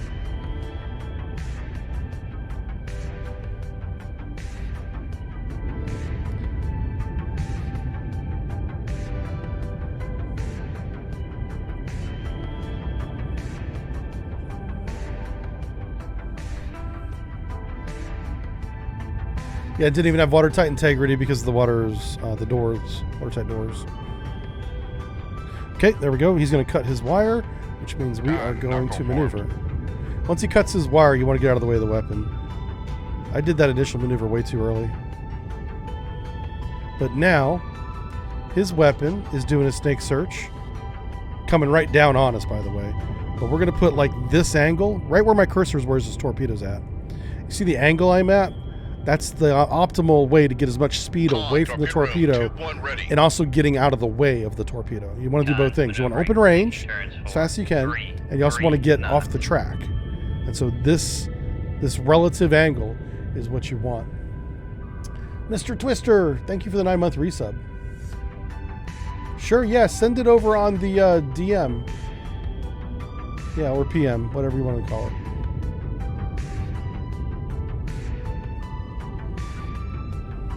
Yeah, I'm always looking for interesting stuff like that. The last couple videos I've made on YouTube have been about naval games. And those naval games take like a week to, you know, happen. And it takes me another couple days to make the video. And that's why there's not... Lately on YouTube... Oh crap, that torpedo. Why is he coming right at us?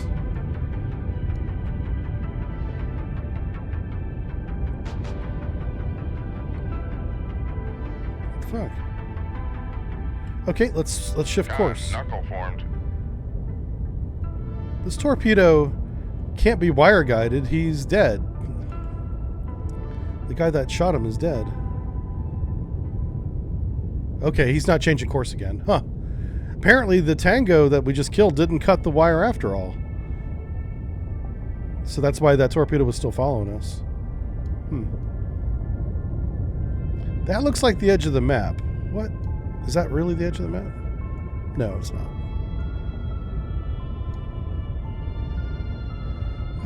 I don't think the Discord command works. Or I think maybe a mod has to do it. Oh, we don't have a Discord command. What am I saying? Jeez. Sorry. We used to have a Discord command, but we moved that to Patreon only. Yeah, rip Discord. Yeah.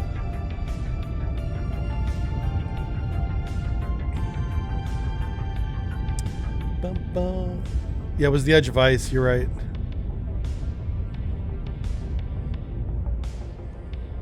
All right, let's find this freaking Typhoon. You know what we could do is we can go back in the vicinity of where this Tango was and search. We'll just search over here and see if we find him. If we exit this game without sinking the ballistic missile submarine, we'll lose the entire campaign. So we can't afford to not find him.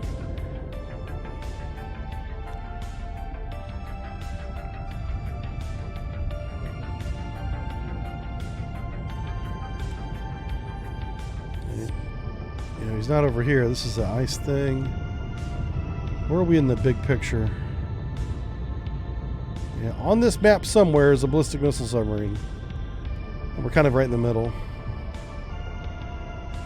You PM me? Thank you, Aiden. Yeah, there should be a lot of submarines on this mission. I'm surprised we've only got this one. It's very quiet. Ambient noise is 75 decibels. Let's go ahead and slow down and do another sonar search. Our towed array is out. Con sonar, no longer cavitating. Make a double check. Yeah, towed array is deployed.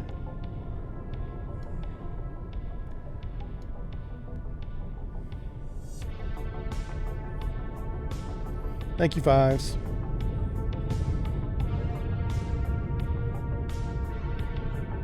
Did you see that there's going to be another Michael Myers Halloween movie released this year? I guess whenever they filmed last year's movie, they did them back to back consecutively. I didn't even watch the last one, so I don't know anything about it. I was just told it was really bad, and I didn't have a lot of time to watch it. Ooh, what's that? Okay. Anyway, so apparently there's another one coming out in a couple weeks. Sierra 1, bearing 3-1, Yeah. 6. Whenever we started the stream, we were listening to the soundtrack of it. It is called Halloween.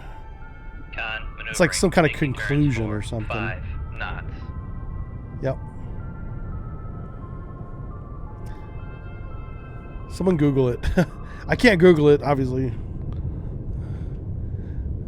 All right, let's try active sonar. Con sonar, switching to active Let's just see search. who else is out there. I just need a direction.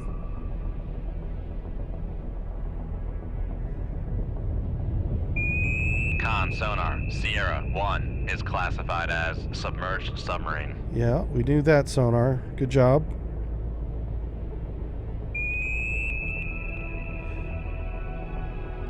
So I'm kind of hoping that somebody else out there responds to our active with their own active.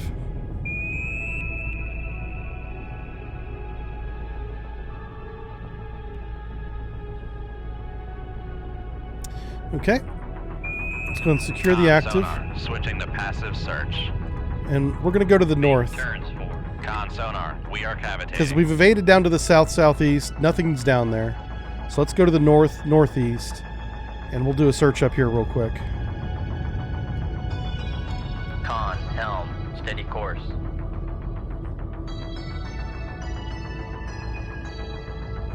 Can't let this ballistic missile submarine get away. Con, maneuvering. That's happened before where we just don't find it. And it blows because the campaign is lost. I see a big ice keel up ahead. He might be on the other side of that ice keel.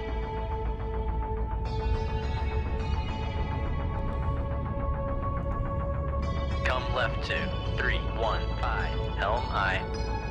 bunch of ice keels around here. It's getting really shallow. Jeez Louise. Alright, let's come out of time compression. Let's go ahead and slow down. And we're going to do like a sonar search here. 5. Con sonar, no longer cavitating. Now that we're north of the Tango, you see where we're at on the map here. And somewhere around these ice blocks is a submarine.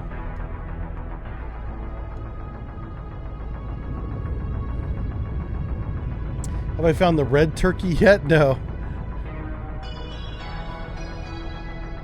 How many times are they going to tell the story? As many times as they want to pay John Carpenter, right? That was his comment on it. He's like, he's getting paid to let them make the movie so he doesn't have to, and they're paying him to do the soundtrack. He's like, he's getting double paid. He did the soundtrack for the one last year too.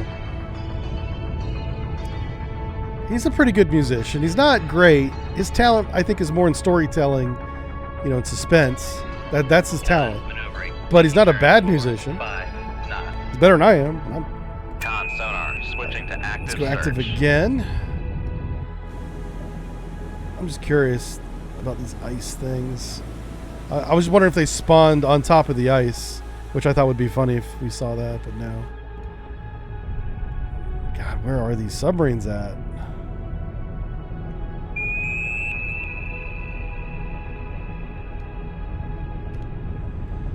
Huh. All right. Do we continue heading north or do we go west? Maybe we come over here to the west a little bit? Because the Tango was heading east. Maybe he was the Vanguard, the guy out in front. So maybe if we go to the west, we'll find our submarine. Come left to Let's 7 secure 1. this Helm aye. active. And let's go fast Con again. sonar, we are cavitating. And we'll speed up time. Con helm, steady course.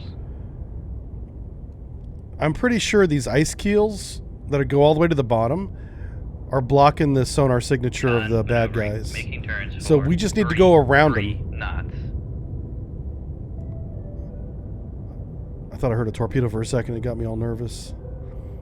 Yeah, we're just going to go around these blocks of ice and see what's going on over here.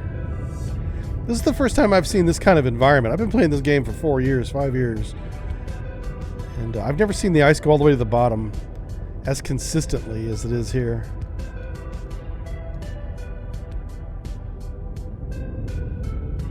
Huh. Okay. Nothing here. Alright, let's slow down to another sonar search.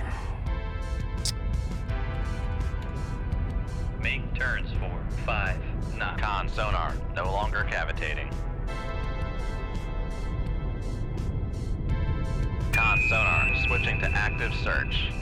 Start chumming the water with cheap vodka. Yeah, maybe that's the answer.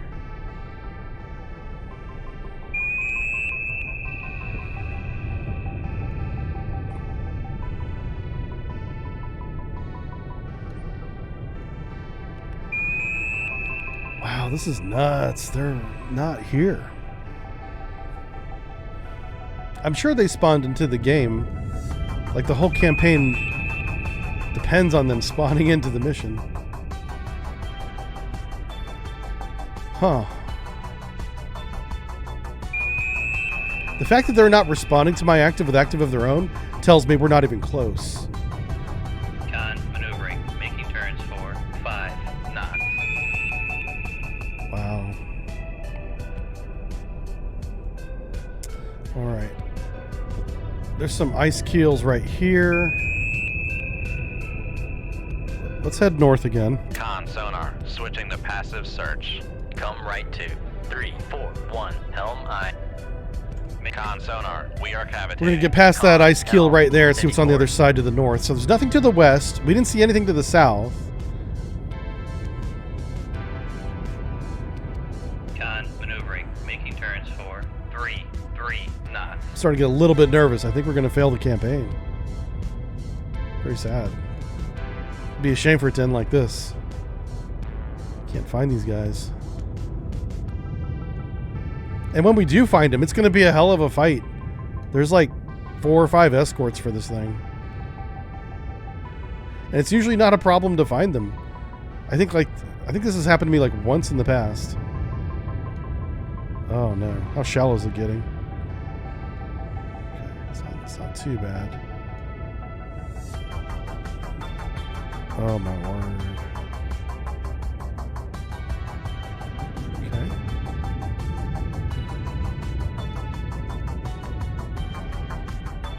Come right to 0, 2, 1. Okay, we're gonna head this way a little bit. What's that? Hold on a second. Make Turcon sonar. No I know longer that's cavitating. a iceberg, right? But it looked like there was something might have been right there. We'll slow down and do a sonar search right here.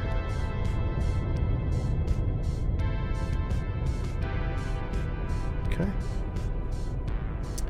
Hey, Cold to Miss, how's it going? Thanks for the 15 months. 16 months. Appreciate that. Depth hasn't changed the entire time. I know. I think it's like an optical illusion, because as you look off into the distance, you have that perspective, and it looks very thin. Yep. But you're right. If you look down here, you can see the depth. All right, let's do active sonar. Con sonar. Switching to active search.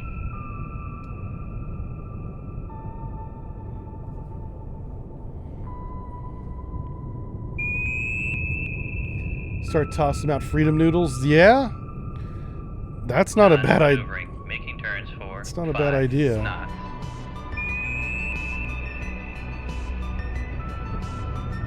We're doing 5 knots, so let's do this. Let's go back that way. Con fire control, we've lost the wire. Let's go Shoot 2, 3. that way. Aye, sir. Put one kind of up in this direction. I'll even shoot one back the way we came. 1, 2, 0. Shoot 2, 4. Aye, sir. I didn't shoot any in front of us because we're going to go ahead.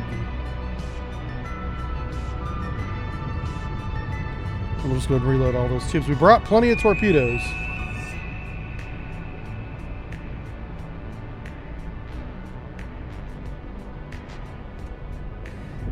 Just let them go out, do their search. Con, torpedo room, tube 1 ready.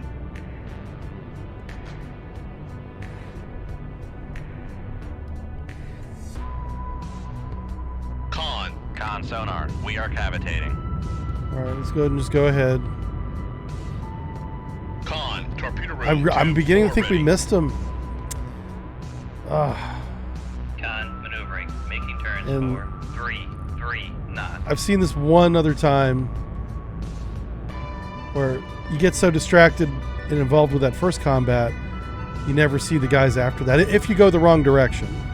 Like if we were to hit that tango and then immediately go the direction that they're in, we'd catch up to them. But once combat begins, I think they do like a high-speed, U-turn or something and just get out of the game. And I'm afraid that's what we're seeing happen.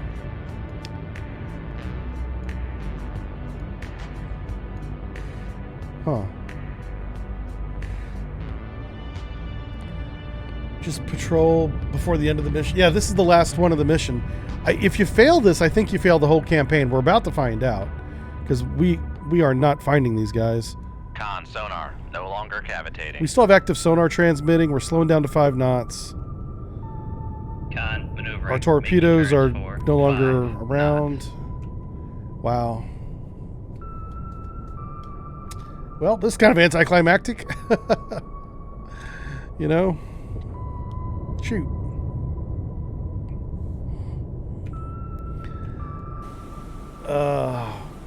I'm just hoping that maybe one of them might be on the surface and I could see them, but that's not even the case.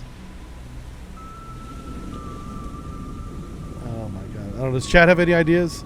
Let me check chat here before we... I don't want to end this mission if you guys have an idea, but I'm out of it. Reload the mission. Can you do that? Is that a thing? Oh, wow. Look at this. They're not nearby us at all. We completely... Maybe we should have gone to the southwest. That's the only direction we didn't go. The reason why we didn't go there is there was a torpedo going down that way. I didn't want to catch up to it. Not the mission. Oh, the save game. Oh, no. We're not going to abandon ship. We're going to leave combat. We're going to see what happens here. Whatever. This is not the mission. Oh, no. I thought this was the last one, but it's not. How many weapons did we expend? Okay, we still have 15 torpedoes. We're fine. Okay. Oh, my God. This is probably the last mission. Okay. On sonar, new contact. Oh bearing. boy, ship that's for ultra hilarious. Thank God. We were all worked up about that. That's a big ass ice keel. Holy smokes. Alright, I'm just trying to figure out my evasion directions. We have a sonar contact down to the south. The only thing up this way is bad guys, so... Once we start shooting, the shooting does not stop, so... I'm not in a hurry to shoot this dude. Crap, I don't know what he is. I know it's a submarine. There's nothing up here but submarines and maybe a submarine tender, which is still a target. Alt F4? Okay. Sub DD-214, what? Yeah, DD-214 is your paperwork to be discharged from the Passing service. 100 feet. For the chap there that's asking about it. Yeah. Everybody that's been active duty and is currently discharged has a DD-214 whether he likes it or not. Yeah. I imagine 90% of the people that get out of the service are honorably discharged. It's probably even higher than that. But there is that 1% where they got an OTH or a big chicken dinner, we call it, is a bad conduct discharge. And I really felt if I didn't retire, I was going to get a bad conduct discharge. Yeah, because I was getting pretty Contact faded. uppity with myself. You know, I'd been in the Navy 20 years and I was sick of everyone's shit. I was literally like a grumpy old man. Yeah. I was like, I better leave the service, take a break from this lifestyle, because I'm going to punch an officer in the face. And I was like, that's not going to be good for my career if I do that. I wouldn't have been wrong, but it just wouldn't have been good for my career. So,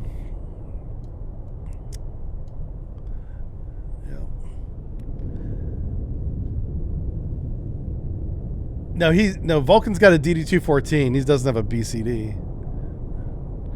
I think Vulcan Rider is a bad boy though. He's got one of those Harley Davidsons with the ape hanger, you know, what do you call them? Vroom vrooms. It's where you put your hands on a motorcycle.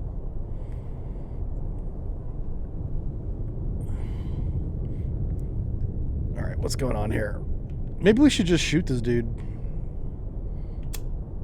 Make turns for 10 knots. Maneuvering eye. Yeah, we kept the wire this time. Con maneuvering. Making turns for Thank you 10 for being a knots. friend and keeping me the wire. I don't want to say handlebars, but are they handlebars on a motorcycle? Like on a car, you have a steering wheel. What do you have on a motorcycle? Grips? I don't know. They are handlebars. Okay, yeah. I know you call them handlebars on a bicycle, but I thought, you know, if you're going to join the Harley Davidson Angels of Death Motor Club, you can't be calling them handlebars. You know, it's got to be cool. Thong, yeah, ape hangers, yeah. I had a sailor in the Navy who rode a motorcycle, which was fine. You're allowed to do that, but his motorcycle had ape hangers, and that was definitely not allowed in the Navy. That's how much the Navy gets into your enlisted life, is they control what kind of handlebars are on your motorcycle. Yeah, he was not allowed to drive his motorcycle with those on him. And the Navy honestly wouldn't have cared, but if he ever got a speeding ticket or got in trouble or, God forbid, a wreck, the Navy would have been like, we told you not to drive that motorcycle because of your ape hangers, and now not only are you hurt or in the hospital with a speeding ticket or a wreck ticket, you're also going to be you know, it's brought before the old man, and we're going to bust you in rank as well because you didn't do what we told you to do. Yeah, he was setting himself up for failure, and I was like, don't do that. Or if you do that, don't tell me about it. You know, I don't want to be an accessory. But he loved his motorcycle. He was a Harley guy. I was very much a Rice Rocket guy. Yeah, I had a Katana, which is a Suzuki Katana. Yeah, 750. Fast as hell. Max speed on that was about 167. And I think that's where like the governor or limiter kicked in. Because I was like full throttle on that thing for, I'm guessing 6 or 7 miles, just to see if I could get it to 200. And I was barely braking. I was at like 166 to 167. Yeah. Finally, I just backed off. I was like, I'm about to die. So I stopped doing that. If I had wrecked at that speed, God, oh man, I would have been all over I-95.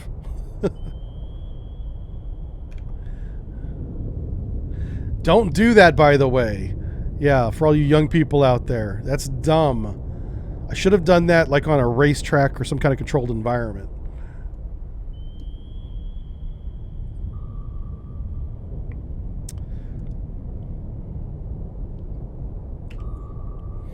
Let's see if our torpedo sees anything. You have a KTM. A 1290 is a big bike. Holy smokes, dude. Like there comes a point to where your motorcycle engine is so big, it actually keeps it from accelerating as fast as, say, a 600. You know, that's what I found with the 750. It was a nice balance between the real racy 600 that goes 0 to 60 in like 3 seconds or whatever. You know, mine was more like 4 or 5 seconds, which for a motorcycle is kind of slow.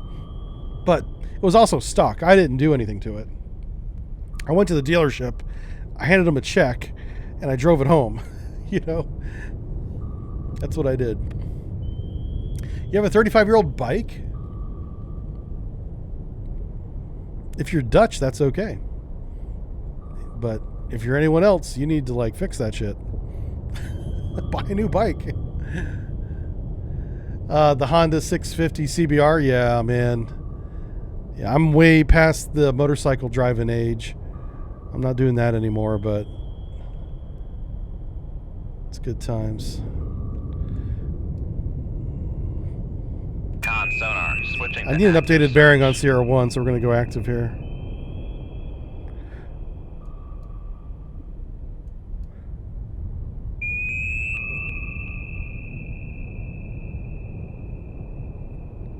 Wow, we can't even get them with active sonar. That's crazy.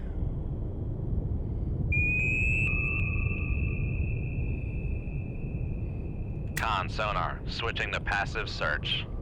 All right, we'll just let the torpedo find him. That torpedo's right on his butt. Okay, torpedo will get him. What's the ambient noise level? Good question. It is 75 with a very strong layer. Once we kill this guy, we'll go above the layer. I don't want to change anything right now because we have a wire out. On Sierra 1, bearing 1-3. Did we just regain him? Yep. Sonar's range is way off, but that's not surprising. Let's see, Flynn says a guy you know that was discharged from the service since has poured sugar in his CO's motorcycle gas tank. That's not cool. Don't do that. Don't destroy property. I don't support that activity. I understand he probably had his reasons.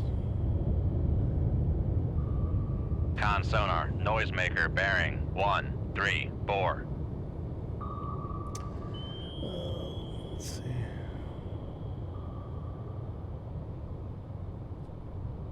Hey, there's the, what do you call it? Thing. Steer the weapon there. Con, fire control, weapon acquired. Yay, we got him. We found him. Con sonar, Sierra It's a 1 Romeo. is classified as submerged submarine.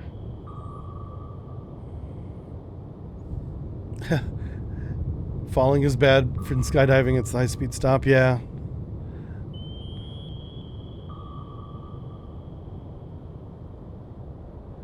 Weapon acquired. That's right. You guys want to watch it this time? I know you guys like this part. Let me do this. There we go. This is for the thumbnail, everybody. Yeah. Sonar. Everybody say YouTube. 135. Oh shit. I still don't know the buttons to this video game.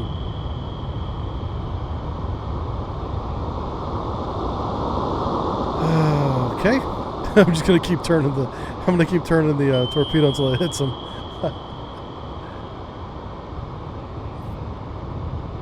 Oh, we got him this time. Con, fire control. Con sonar lost contact. Sierra 1. Last bearing 1. Okay. 3, 5. Yeah, no other vessels Contact nearby, breaking up. so that wasn't the final mission either. We're getting a lot of false endings. Yeah, this is the one. And we're going to come into 20,000 yards this time. On sonar, new contact. Rig ship for ultra quiet. Oh, shit. We didn't reload the tube. Bye-bye. It's all right. We don't need that. What's my water depth? Okay. Come right to 026. Helm I.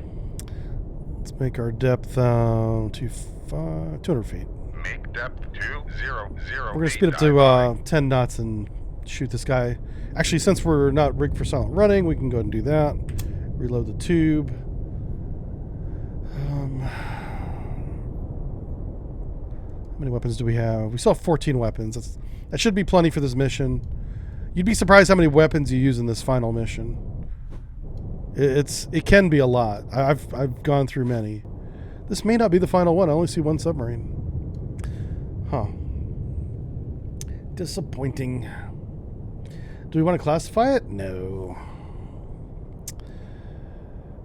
It's a submarine. Can't you see it? It's right there. Tedster's a stickler for procedure. It's a Victor. Con sonar. Sierra 1 is classified as. Are you happy now, submerged Ted? Submarine. Take satisfaction, Ted. Oh my god. See, Ted says, wouldn't be, no, not Ted. Fiverr says, wouldn't be surprised if Romeo was escorting Typhoon in real life. Depends on the year. I suppose. I mean, if the Typhoon was transiting, that would not make Con, sense. torpedo room. But Con, it would make Naval, sense if steady the course. Romeo was guarding it. Like, the Typhoon's already in its patrol box, basically. Then that's when the Romeo would make sense. An escort for transit, the Victor would make more sense. And again, that's like 1970s. Dive at you know. 200 feet. Dive by. Hey, we're going the right way. Or I should say the same direction, not the right way. So we're going to do this. We're going to turn Come around. right to 160. And then we're going to shoot Helm them. I. What's the water depth again? I keep forgetting. Oh, yeah, we're fine. Let's go down to 250 feet. Fuck. There we go. That's the right way. Make depth 250 10 knots. feet. So 10 knots, 250. Turns for Course like 160-ish. knots. And Maneuvering then we're I. going to shoot one Mark 48. Con, And this may not be the last making mission turns for either, because I don't see anybody 10 else. knots. There's 3 missions in a row where it's only one submarine. Con sonar lost contact. Sierra 1. Last bearing 2. Kind of anticlimactic. 7. Contact is in the baffles.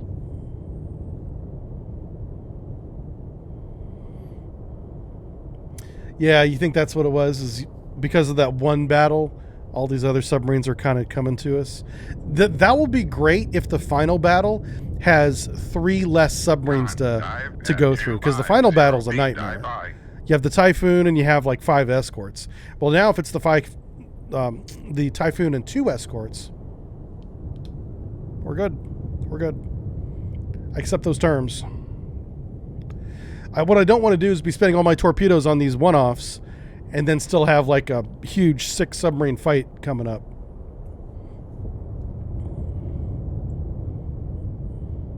Con helm steady course. All right, we're steady course. Speed. Is he in the baffles? He shouldn't be, but we don't have him anymore. So anyway, we're just going to shoot him. Shoot 2-1. Take that. Aye, sir.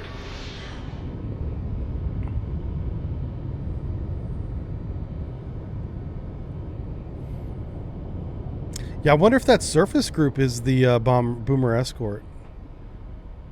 Well, if we survive this, we'll check that out. We'll probably survive this. If this is one-on-one, we're probably fine.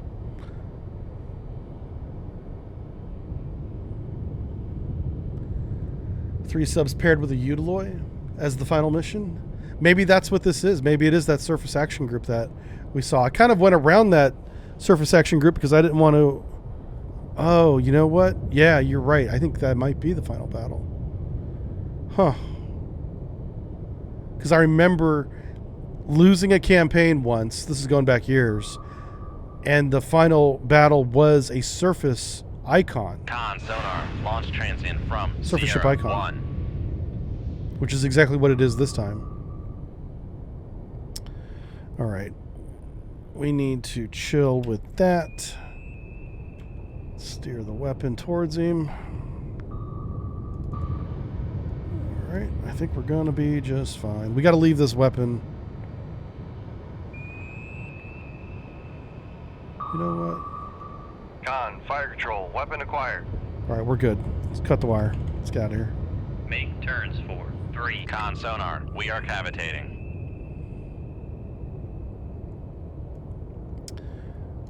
I think that ice keel is too far away to get to.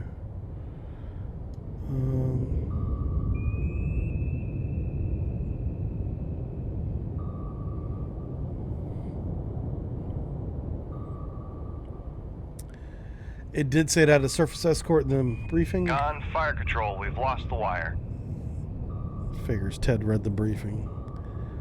Con Well done, sonar, Ted. Lost contact. Sierra 1, last bearing. Classified 3, contacts, 1, reading the briefing. 2, You should be the contacts in submarine baffles. officer. This is why I never made it in the... Con sonar, I never got lost selected. Contact. Sierra 1, last bearing 3, 1, 5. Contact breaking up. Yeah, we're running away now. Yeah, we'll go there. We'll after this, if we survive this torpedo that's coming at us, we'll go after that surface fleet. And we're gonna go ahead and reload all of our tubes as well. Yeah, Ted for XO, right? Keeping me in line. He's like, listen, we're supposed to be doing it. Book says, NWP says. Ugh. All right, we need to come a little bit to the right. So Come right to 198 helm I. this ice kill's actually closer than I thought it was. That might come into play. Oh, whoa. Not that much. There we go. Make turns for. Make turns. Oh no, we slowed 3, down. Stop 3 slowing knots. down. Maneuvering I. I think we only lost maybe 1 knot there. Is it bad if bubbles stop coming up from the other ship? Yeah, that's bad.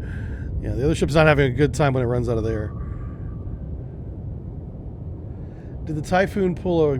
Oh, you know what's funny is in the battle with the Typhoon that's coming up, we'll have a lot of these ice keels. So we'll be like running a canyon. And, we might be able to get away from this weapon without Con maneuvering. the services Making of turns one for said 3 iceberg. knots.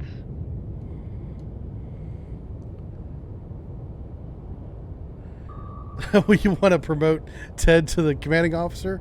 Hey, you calm down. You sound like my one of my COs. Yeah. Ugh. That guy. It's not like he didn't like me or anything. He just he didn't trust me. That's what it was. Yeah, we had a disconnect of trust between me and him. I had very good relationships with every one of my commanding officers and commands, except one. And it was only while that CO was on board. So he was like the source of the problem. But he did not like me at all. Which, I was pretty unconventional. I wasn't your typical sailor. Yeah. I was special.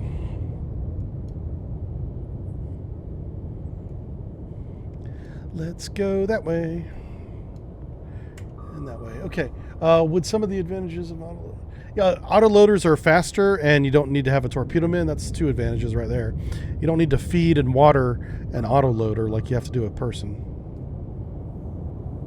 They don't take any breaks. They don't have Take up rack space.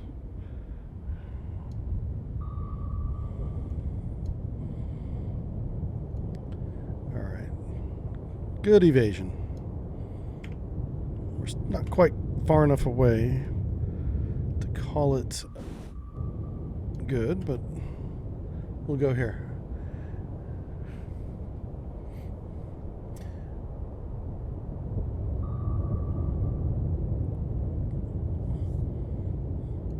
Some of the downsides of the autoloader is it requires maintenance, and sometimes it doesn't work. And if it doesn't work, you're screwed. Well, you got to break out the torpedo. I believe it's called tackle, block and tackle, if I'm using my terms right. And you basically use ropes, and you rope the torpedo in, you know, with hand power.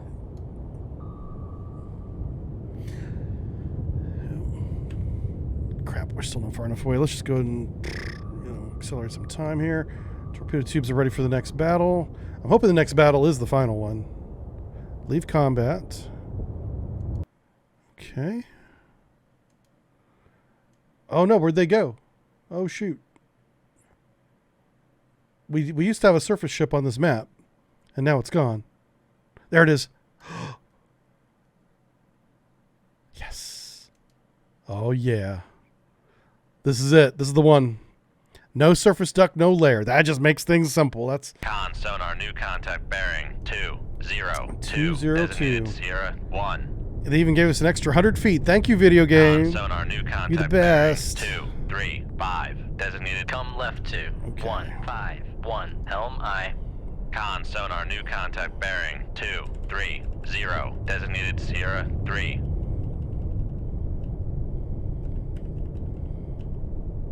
Passing 100 feet. Yep, that's our boys. We are going to shoot all of them. Can we please speed up? What's our environment like? 79's pretty quiet. Crap. All right, let's go. Whoa, whoa, whoa, whoa, whoa. Make turns for 10 knots. Maneuvering I. Okay. Con sonar, lost contact. Sierra 2. Last bearing 235. Contact faded. Come left 2. 131. Helm I.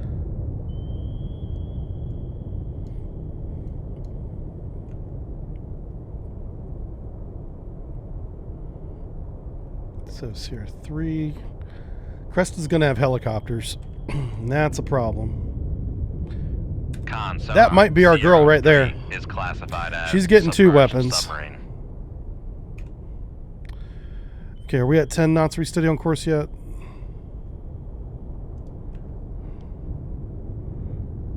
Come on, come on, come on. Come on. Con helm. Steady Here we go. course. Shoot 2-1. Aye, sir. Okay, we're going to go. Shoot 2-3. That one's going to Aye, make her sir. turn around. Con fire control. We've lost the wire. Oh, shit. They are much closer than I thought. Make turns for 3. Con sonar, we are cavitating. Shoot 2-2. Aye, sir. Con fire control. We've lost the wire. Okay, let's go. Passing 300 feet. God, how far was that? Oh, shit. Well, all those torpedoes are useless. Oh, wait, this one. Oh, my God. Somehow this wire survived. Con fire control. We've lost the wire. Okay. I was shooting torpedoes that would not turn on their sonar for 40 miles.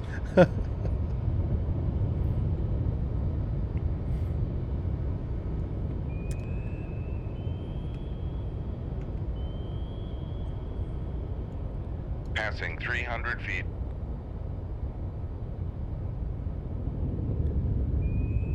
Okay.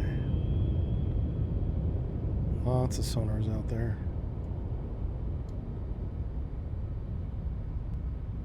Con, torpedo room, tube 4 ready.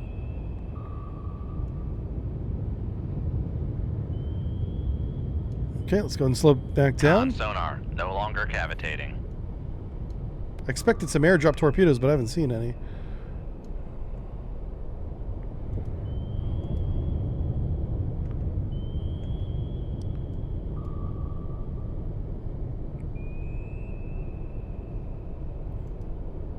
We have 10 weapons. Con sonar regained contact on Sierra 3, bearing 249. You know what? We can't afford to take chances here. Are we doing 5 knots yet? Pretty close. Con sonar regained contact on Sierra 2, bearing 246. Con sonar new contact bearing 2. Let's do the left 10 degrees rudder at 10 knots. Make turns for We need to get off the 1, track of those 2 incoming 0 weapons. knots. Maneuvering eye. We got time to Con, do it. torpedo room, tube 2 ready.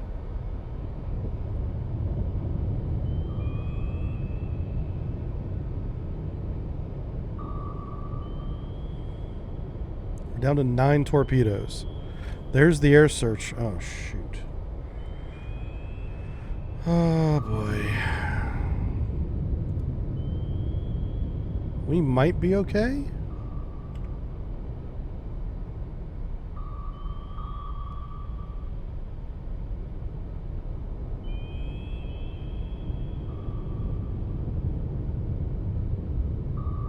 Yeah, we're going to be fine. They completely missed, which is great. Con sonar lost contact. Sierra 2, last bearing 247. Contact is in the baffles.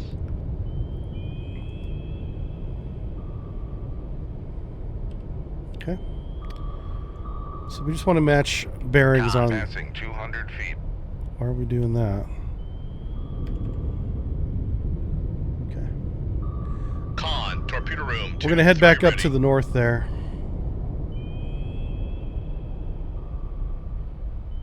We eventually have to head to the west, but it's not time yet. We got a good range on the Cresta. That's really important. Once this torpedo hits, we're going to run to the west. Con sonar lost contact. We can't let that Delta Sierra get away. We 1, can outrun the last Delta. bearing 2, Delta's top 1, speed is like 1. 24 knots. Contact is in the baffles. Ours is 30-ish. 32 maybe.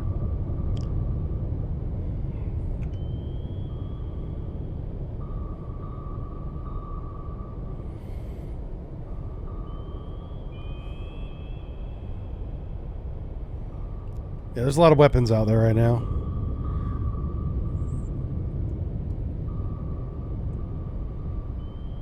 Con sonar regained contact on Sierra 2, bearing 247.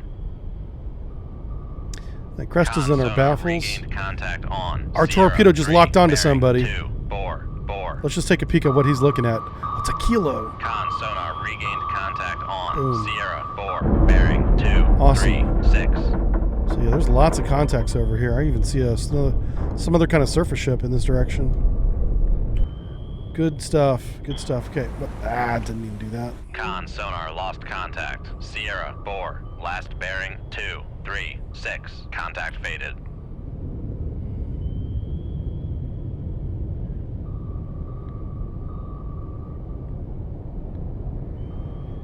Okay. So he's there. I'm going to do that.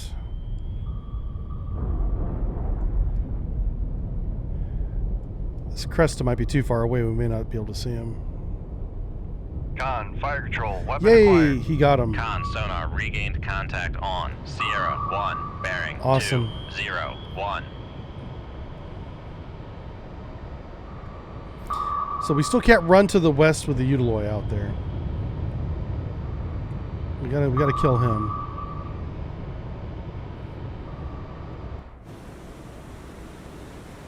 That's a Kara. Got a big old palm frond radar there. Let's see what else he's got. Oh, it's a Cresta. Yeah, he's got these snowfall? Snow something launchers that shoot the SSN-14s. Or is it 15, 16? That's 14s. Silence. RB6000s. These are all the Bell ESMs. Okay, let's get the shit out of me. Okay. Last bearing. He dead. 193. Contact breaking up. He used to have Bell ESMs. Now he does not. It's like Bell Crown, Bell Nest, Bell. Come left 2. Okay, CR2 is probably the 269 Utiloid. Elm I. Once we get steady on course, we'll shoot him. And then we gotta run to where the Delta is. What? The Delta's dead? No way. Oh, that was the Kilo. That's not the Delta. Who classified that? Ted? Huh? Con going sonar on? regained contact on Sierra 4. Con Elm. So CR4 is probably at least we Con know sonar where he's lost at. Contact. We have a Sierra general 4. direction. Last bearing 237. We need to shoot the... This freaking Utiloid's coming at us fast. Aye, sir. This Utiloid's not playing games. Sonar's getting NJP. Yeah, no kidding. According to Sonar, the mission's over. Yeah. Next thing you know, there's nuclear bombs falling on New York City. Charleston. Con, torpedo room 2-4 Norfolk. ready.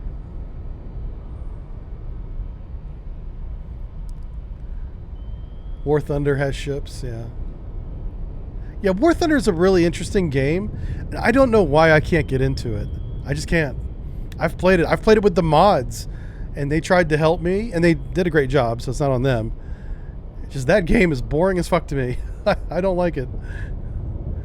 And I play World of Warships. I go figure. I don't know why I like one and not the other. I'm very inconsistent.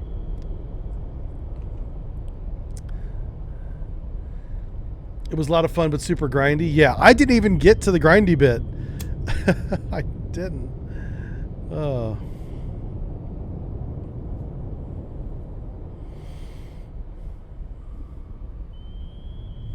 Only really played that one, where the planes and tanks. Oh, yeah. Matty D, you were an alpha tester? Look at you. Like, as an alpha tester, did they give you, like, extra stuff and stuff? You know, so it wasn't as grindy for you? I did the beta for World of Warships in 2015-ish, 16 maybe, 15. Anyway, it was right before it went live, and they didn't give us nothing. They wiped our accounts. They were like, thanks. Start over, motherfucker. Yeah. I get it. I mean, they need to make their money back. The one thing I love about World of Warships is the art. Those ships look amazing. They're so detailed. And it's not just about the equipment and the fact that the radars rotate and stuff. It's the little what do you call it? Whenever there's like little flaws in like the steel plating, you know. Occasionally there's a rivet missing after a hit, you know. It's pretty cool. Oh, who do we have here? We have Narvana. Welcome to the chat. You got a tier 4 battleship. What's a good tier 4 battleship? I like the tier 5 battleships. Most of my games are either tier 5 or tier 10. And that's only because operations weren't a thing until recently. But now that operations are back, I'm probably going to get a lot more 6 and 7s in there. I really don't like tier 8. I don't care if it's operation or not. I suppose as an operation it's not that bad, but tier 8 blows monkey chunks. On Sierra 4, bearing 239. Because in a random battle, tier 8, you're going to be in battles with tiers 9 and 10. And you're the low man on the totem pole. And that's not a good place to be. Look, this Delta is running the hell away from us. So I'm just going to do this. Shoot 2-3. Aye, sir. We're going to get that weapon started. Give it a head start. But then we need to run up to it. This is the Utiloid here, CR2. We should classify him. Click CR2, go to Warships, and go to Utiloid. Oh. Con sonar, Sierra 2. It actually may not be a Utiloid. Escort.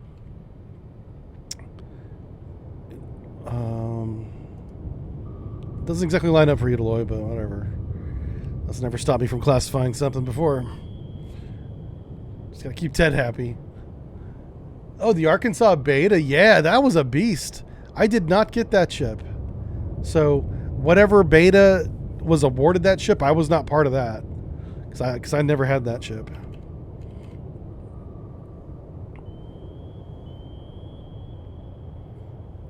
That was for closed beta. Okay, I was definitely open beta then. Yeah.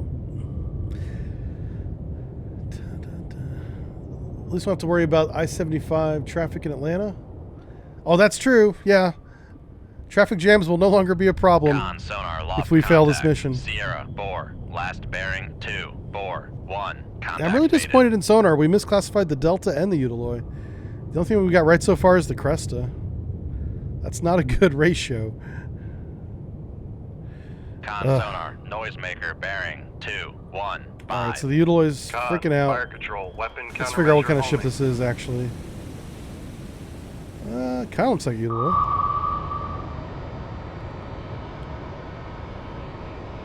Sonar, Sierra 2 is classified That's a Crevac. as escort. Con, fire control, weapon acquired. It's Crevac. Okay.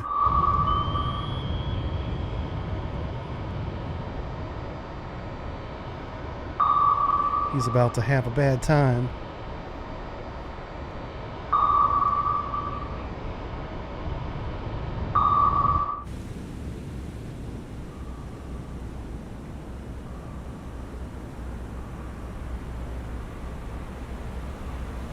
Sonar, noisemaker bearing 2, 1, 2. Sink the ship.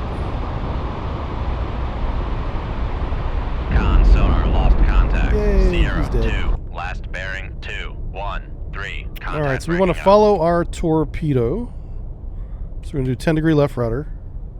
We're also going to reload tube 1. And somewhere in front of tube 3 is Sierra 4.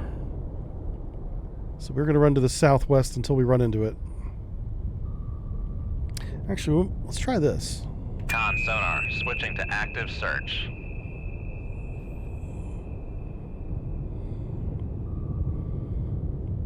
Okay, yeah, he's far away. Sonar, Sierra 3 That's is not good. classified as submerged submarine. Okay, we reclassified the Kilo. Yeah, he's really far away. That's not good. Son of a bitch.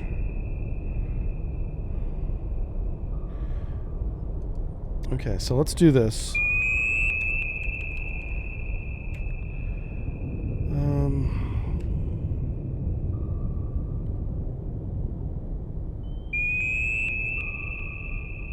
Okay, good. He just went active, so he's still in that same direction that we had him before.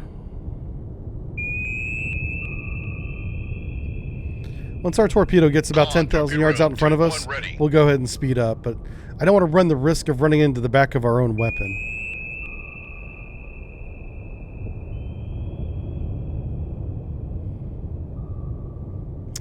It's funny, he should not be transmitting active. He's a ballistic missile submarine. He has active, by the way. It's just a really bad idea for him to do that.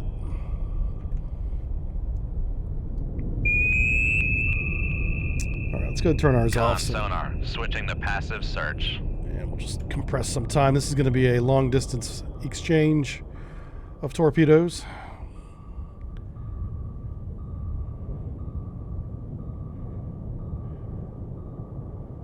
Okay. We got about 5 minutes of fuel remaining. So let's go ahead and cut the wire and just speed up to all lead flank. Sonar, we are cavitating. Come right to 243 helm I.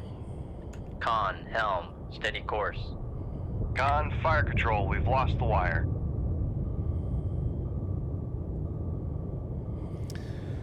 All right. Maneuvering, making turns for 3 knots. Yeah, we're just repositioning here. Come right to 250 helm We should be I. right off our nose.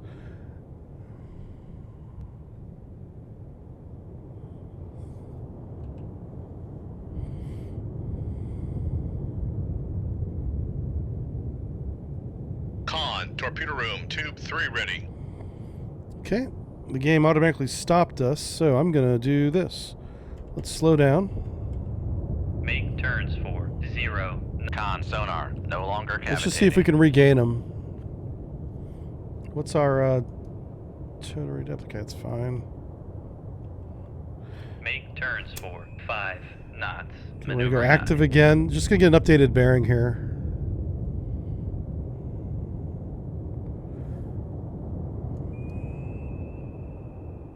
Okay. God, he's so far away. All right, let's do another sprint leg. Let's turn off active sonar. Con sonar. Head flank. Make turns for. He was Con heading kind of sonar, northwest, we are so I'm going to move a little bit more to the here. Come right to 2, 5. Okay, and we're going to 6, compress helm time. high. And we're just going to go all the way until we're right in line with where he used to be. Con maneuvering. Making turns for 3. Dog's 3 making weird knots. noises over there. I swear, I think she gets bored sometimes, so she starts making weird noises so that I'll pay attention to her.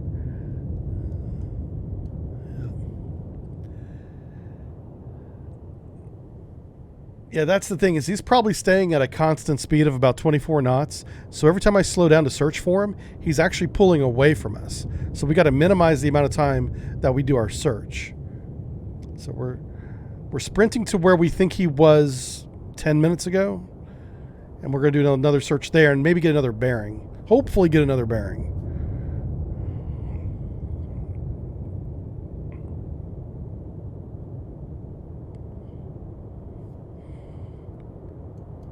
Because we're sprinting at 33 knots. So we're gaining 10 knots as long as we're going the right direction. I think we are. Okay, this is close enough. Let's slow down here. Con sonar, no longer cavitating.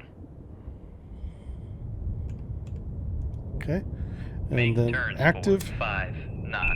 Maneuvering eye. Con Wow. sonar regained contact on Sierra 4 bearing 1, Oh, shit. 1, 9. Secure active. We Con went past sonar, him. Switching to passive search.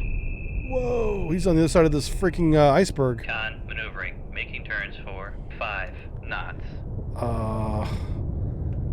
You know what? What's his range? We're gonna do it. I'm gonna shoot a torpedo right here. Con, fire control, we've lost the wire. Oh shit! Oh, please hit that iceberg. Oh fuck, that's really bad.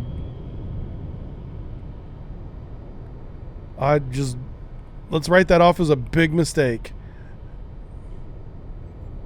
We're just gonna let it hit the iceberg. How dare you, video game, break that wire? That's the game fucking with us. Yeah, that's a troll move by a video game. Yeah, I blame Killerfish Games for that one. They're like, you know what would be funny right about now? Sinking him with his own weapon. You fuckers. Thank you. Now that that's corrected, let's reload with a better weapon, and we'll just go around manually. Make turns for. Con sonar, we are cavitating. We're just going to go around the edge of this thing and shoot this guy. I cannot believe he didn't continue running to the north. Con We're sonar, sinking all of his lost escorts, and he contact. hasn't Sierra maneuvered. 4, He hasn't last bearing repositioned. 1, 8. Contact faded. We almost outsmarted ourselves by thinking he would try to get away. He's just sitting there, banging away with his active sonar.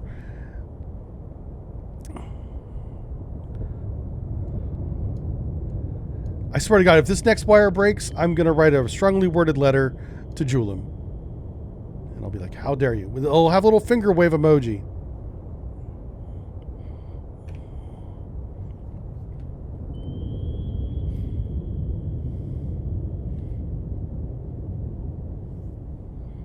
That iceberg goes all the way to the bottom. We can't go underneath that one. What we don't want is a World of Warships moment where we come out from behind the cover of the iceberg and there's a torpedo right there waiting for us. Con, torpedo room, tube 3 ready. Oh, hey, is that him behind us? No. It might be. Who's behind us? There's nothing behind us. That might be the submarine. That is bearing 120. What's this bearing? 110. Oh, wow. Hold on a second.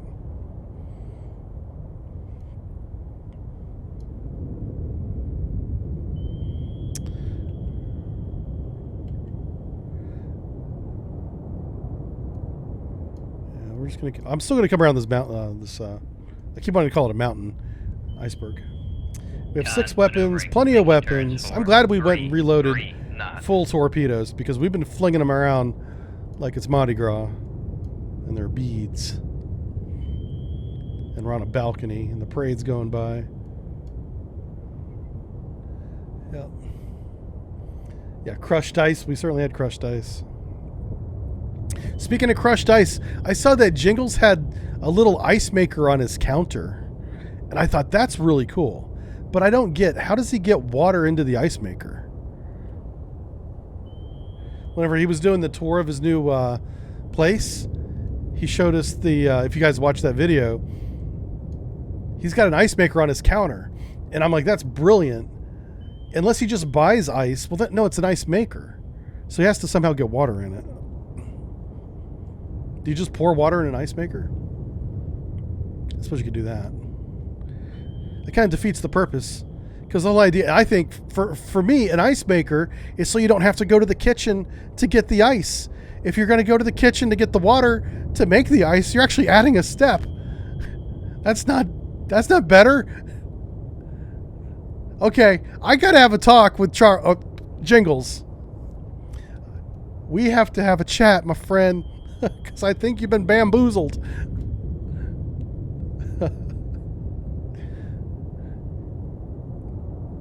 I'm sure it makes perfectly fine ice. And if it makes the little ice in the shape of like little bears, that's brilliant. I'm down with that. In his case, it's probably small cats. Totally worth it if that's the case. Oh, sub-shaped would be cool. Yeah. Even if it was just like a little oval, that would be funny as hell. Yeah. Let's put on a little bit more of a rudder here.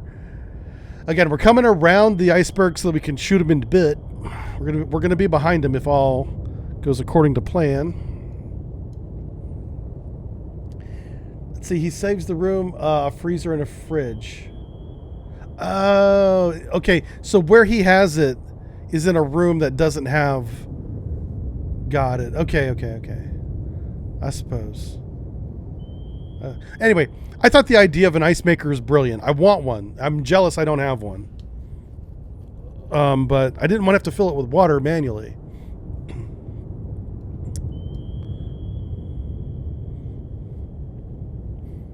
Anyway, it was a really cool tour of his place. I mean, I'm surprised he did something like that. I mean, I don't know. I don't know if I want to do anything like that to my place. It's none of your damn business. Plus, it's a mess. Like, his place is nice. His place is finished.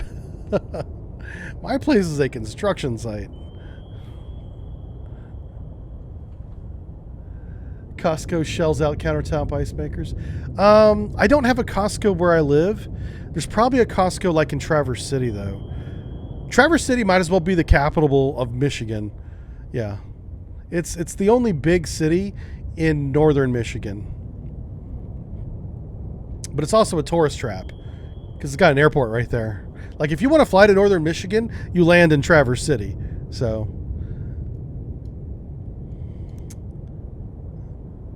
but they probably do have a Costco. You're probably right. All right, he should be right up this area. Where's 120? Yeah, what the heck?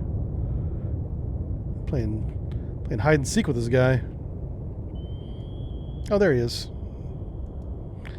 And there's no no longer cavitating. There's no torpedoes to hit us. This makes me feel special. He's right there. Anyway, yeah, Jingles, good dude. I mean, God, I wish more people were just good. Shoot 2-1. Aye, sir. He's definitely one of them. How did we keep that wire? I don't know. Make turns for 0 knots. Maneuvering eye. Make turns for Of all the wires we should have lost, we should have lost that one. Maneuvering eye. Oh, where's his new bearing at? Someone's got a new bearing on him.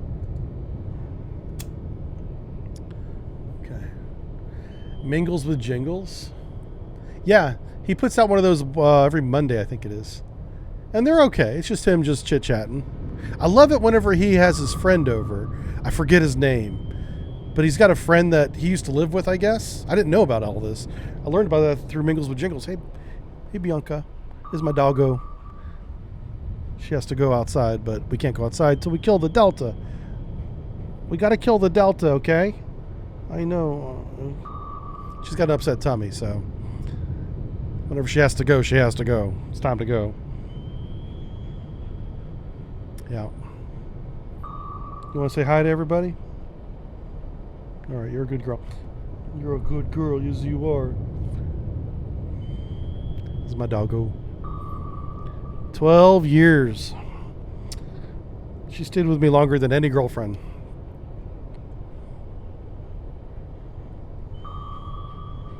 Okay, now you got to go lay down so I can do the thing here, okay? All right, I think she's gonna. That's my first notice, that she's got to go outside, take care of business, and because she got upset stomach, it's a very short timeline, you know. So we got to we can't fool around here. So let's make this work. Oh fuck. We should go.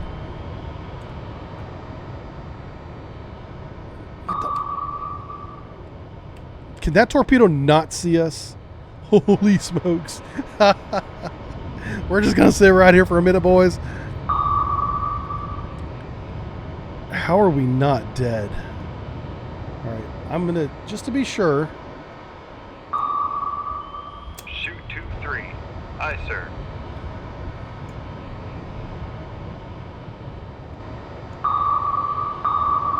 It is a typhoon, by the way. Look at that.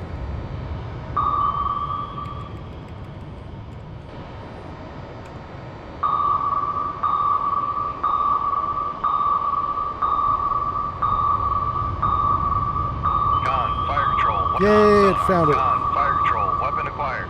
Okay.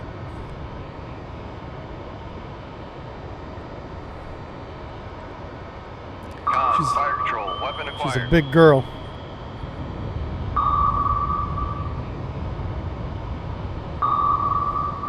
Con sonar, noisemaker bearing 06. Stay on target. Stay on target.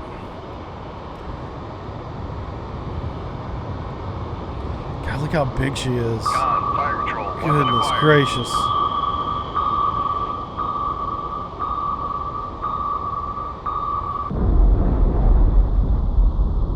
Amazing.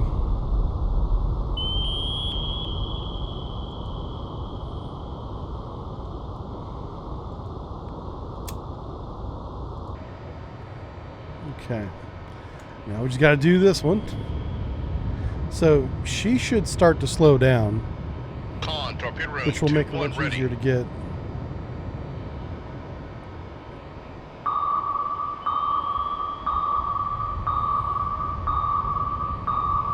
Wow, nope. Does not see her. Oh, shit. I hit the wrong button. Okay, there we go. Tweak that course just a little bit.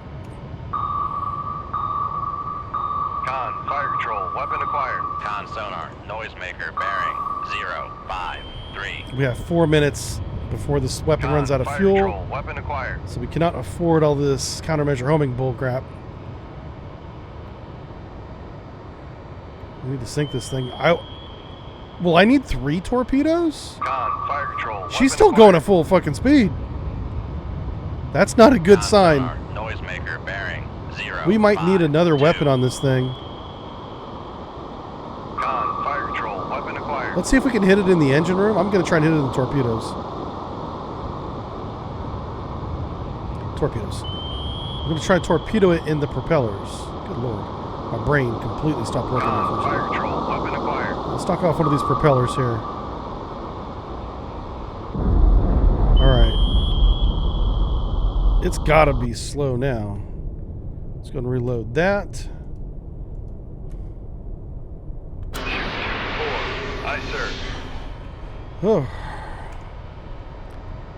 This is a Benny Hill song. Torpedo room, tube 3 ready. Yakety sax.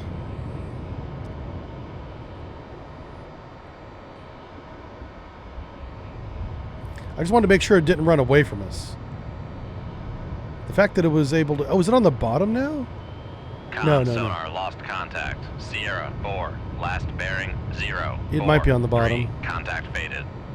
So we're going to have to be careful with that because we don't want this weapon to run at the bottom.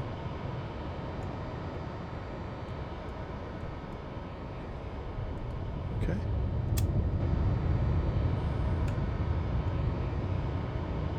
Oh, no, it's still moving.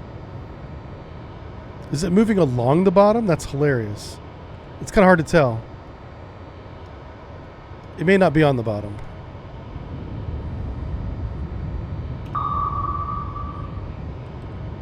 Okay. We'll know in a second.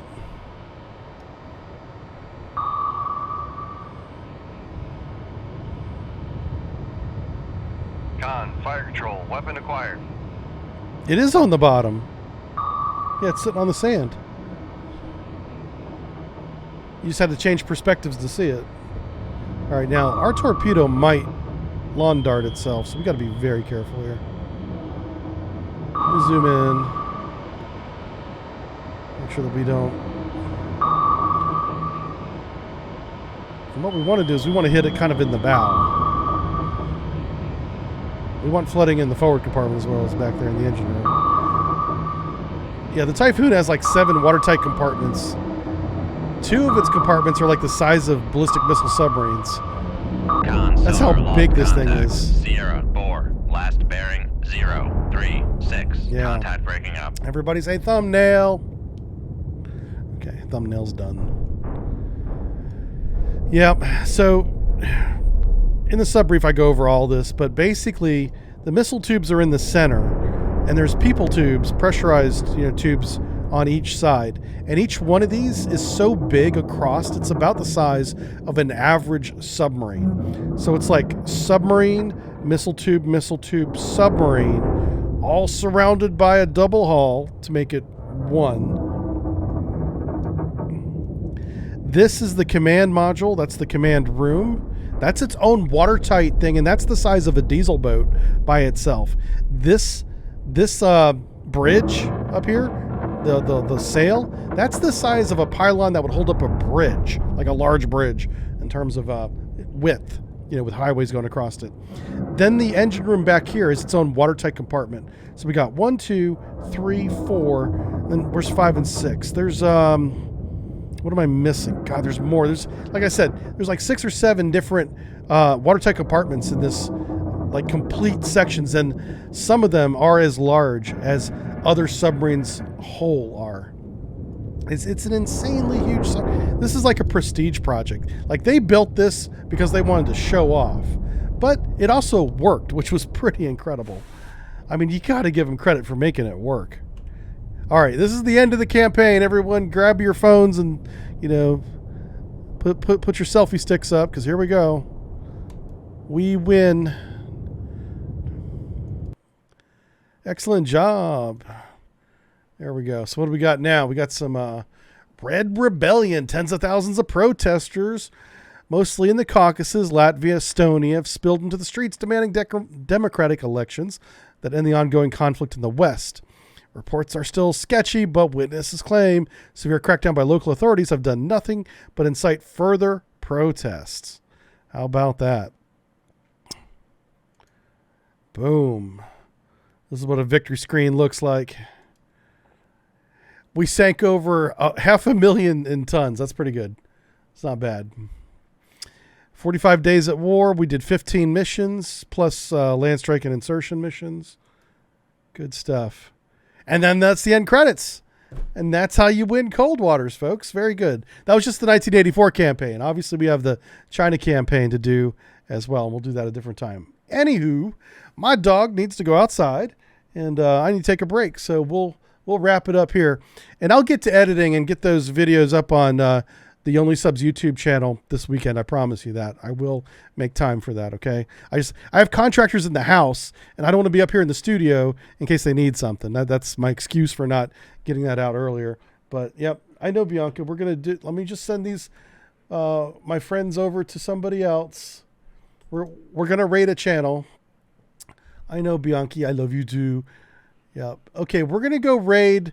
Let's raid Sheriff Eli. He's a really good dude. He supports first responders and military, and he's also just funny as hell. I can't get enough Sheriff Eli. So we're gonna end our Friday with Sheriff Eli, and I think you guys will really like him. If you don't know who he is, you're in for a treat. Okay, here we go.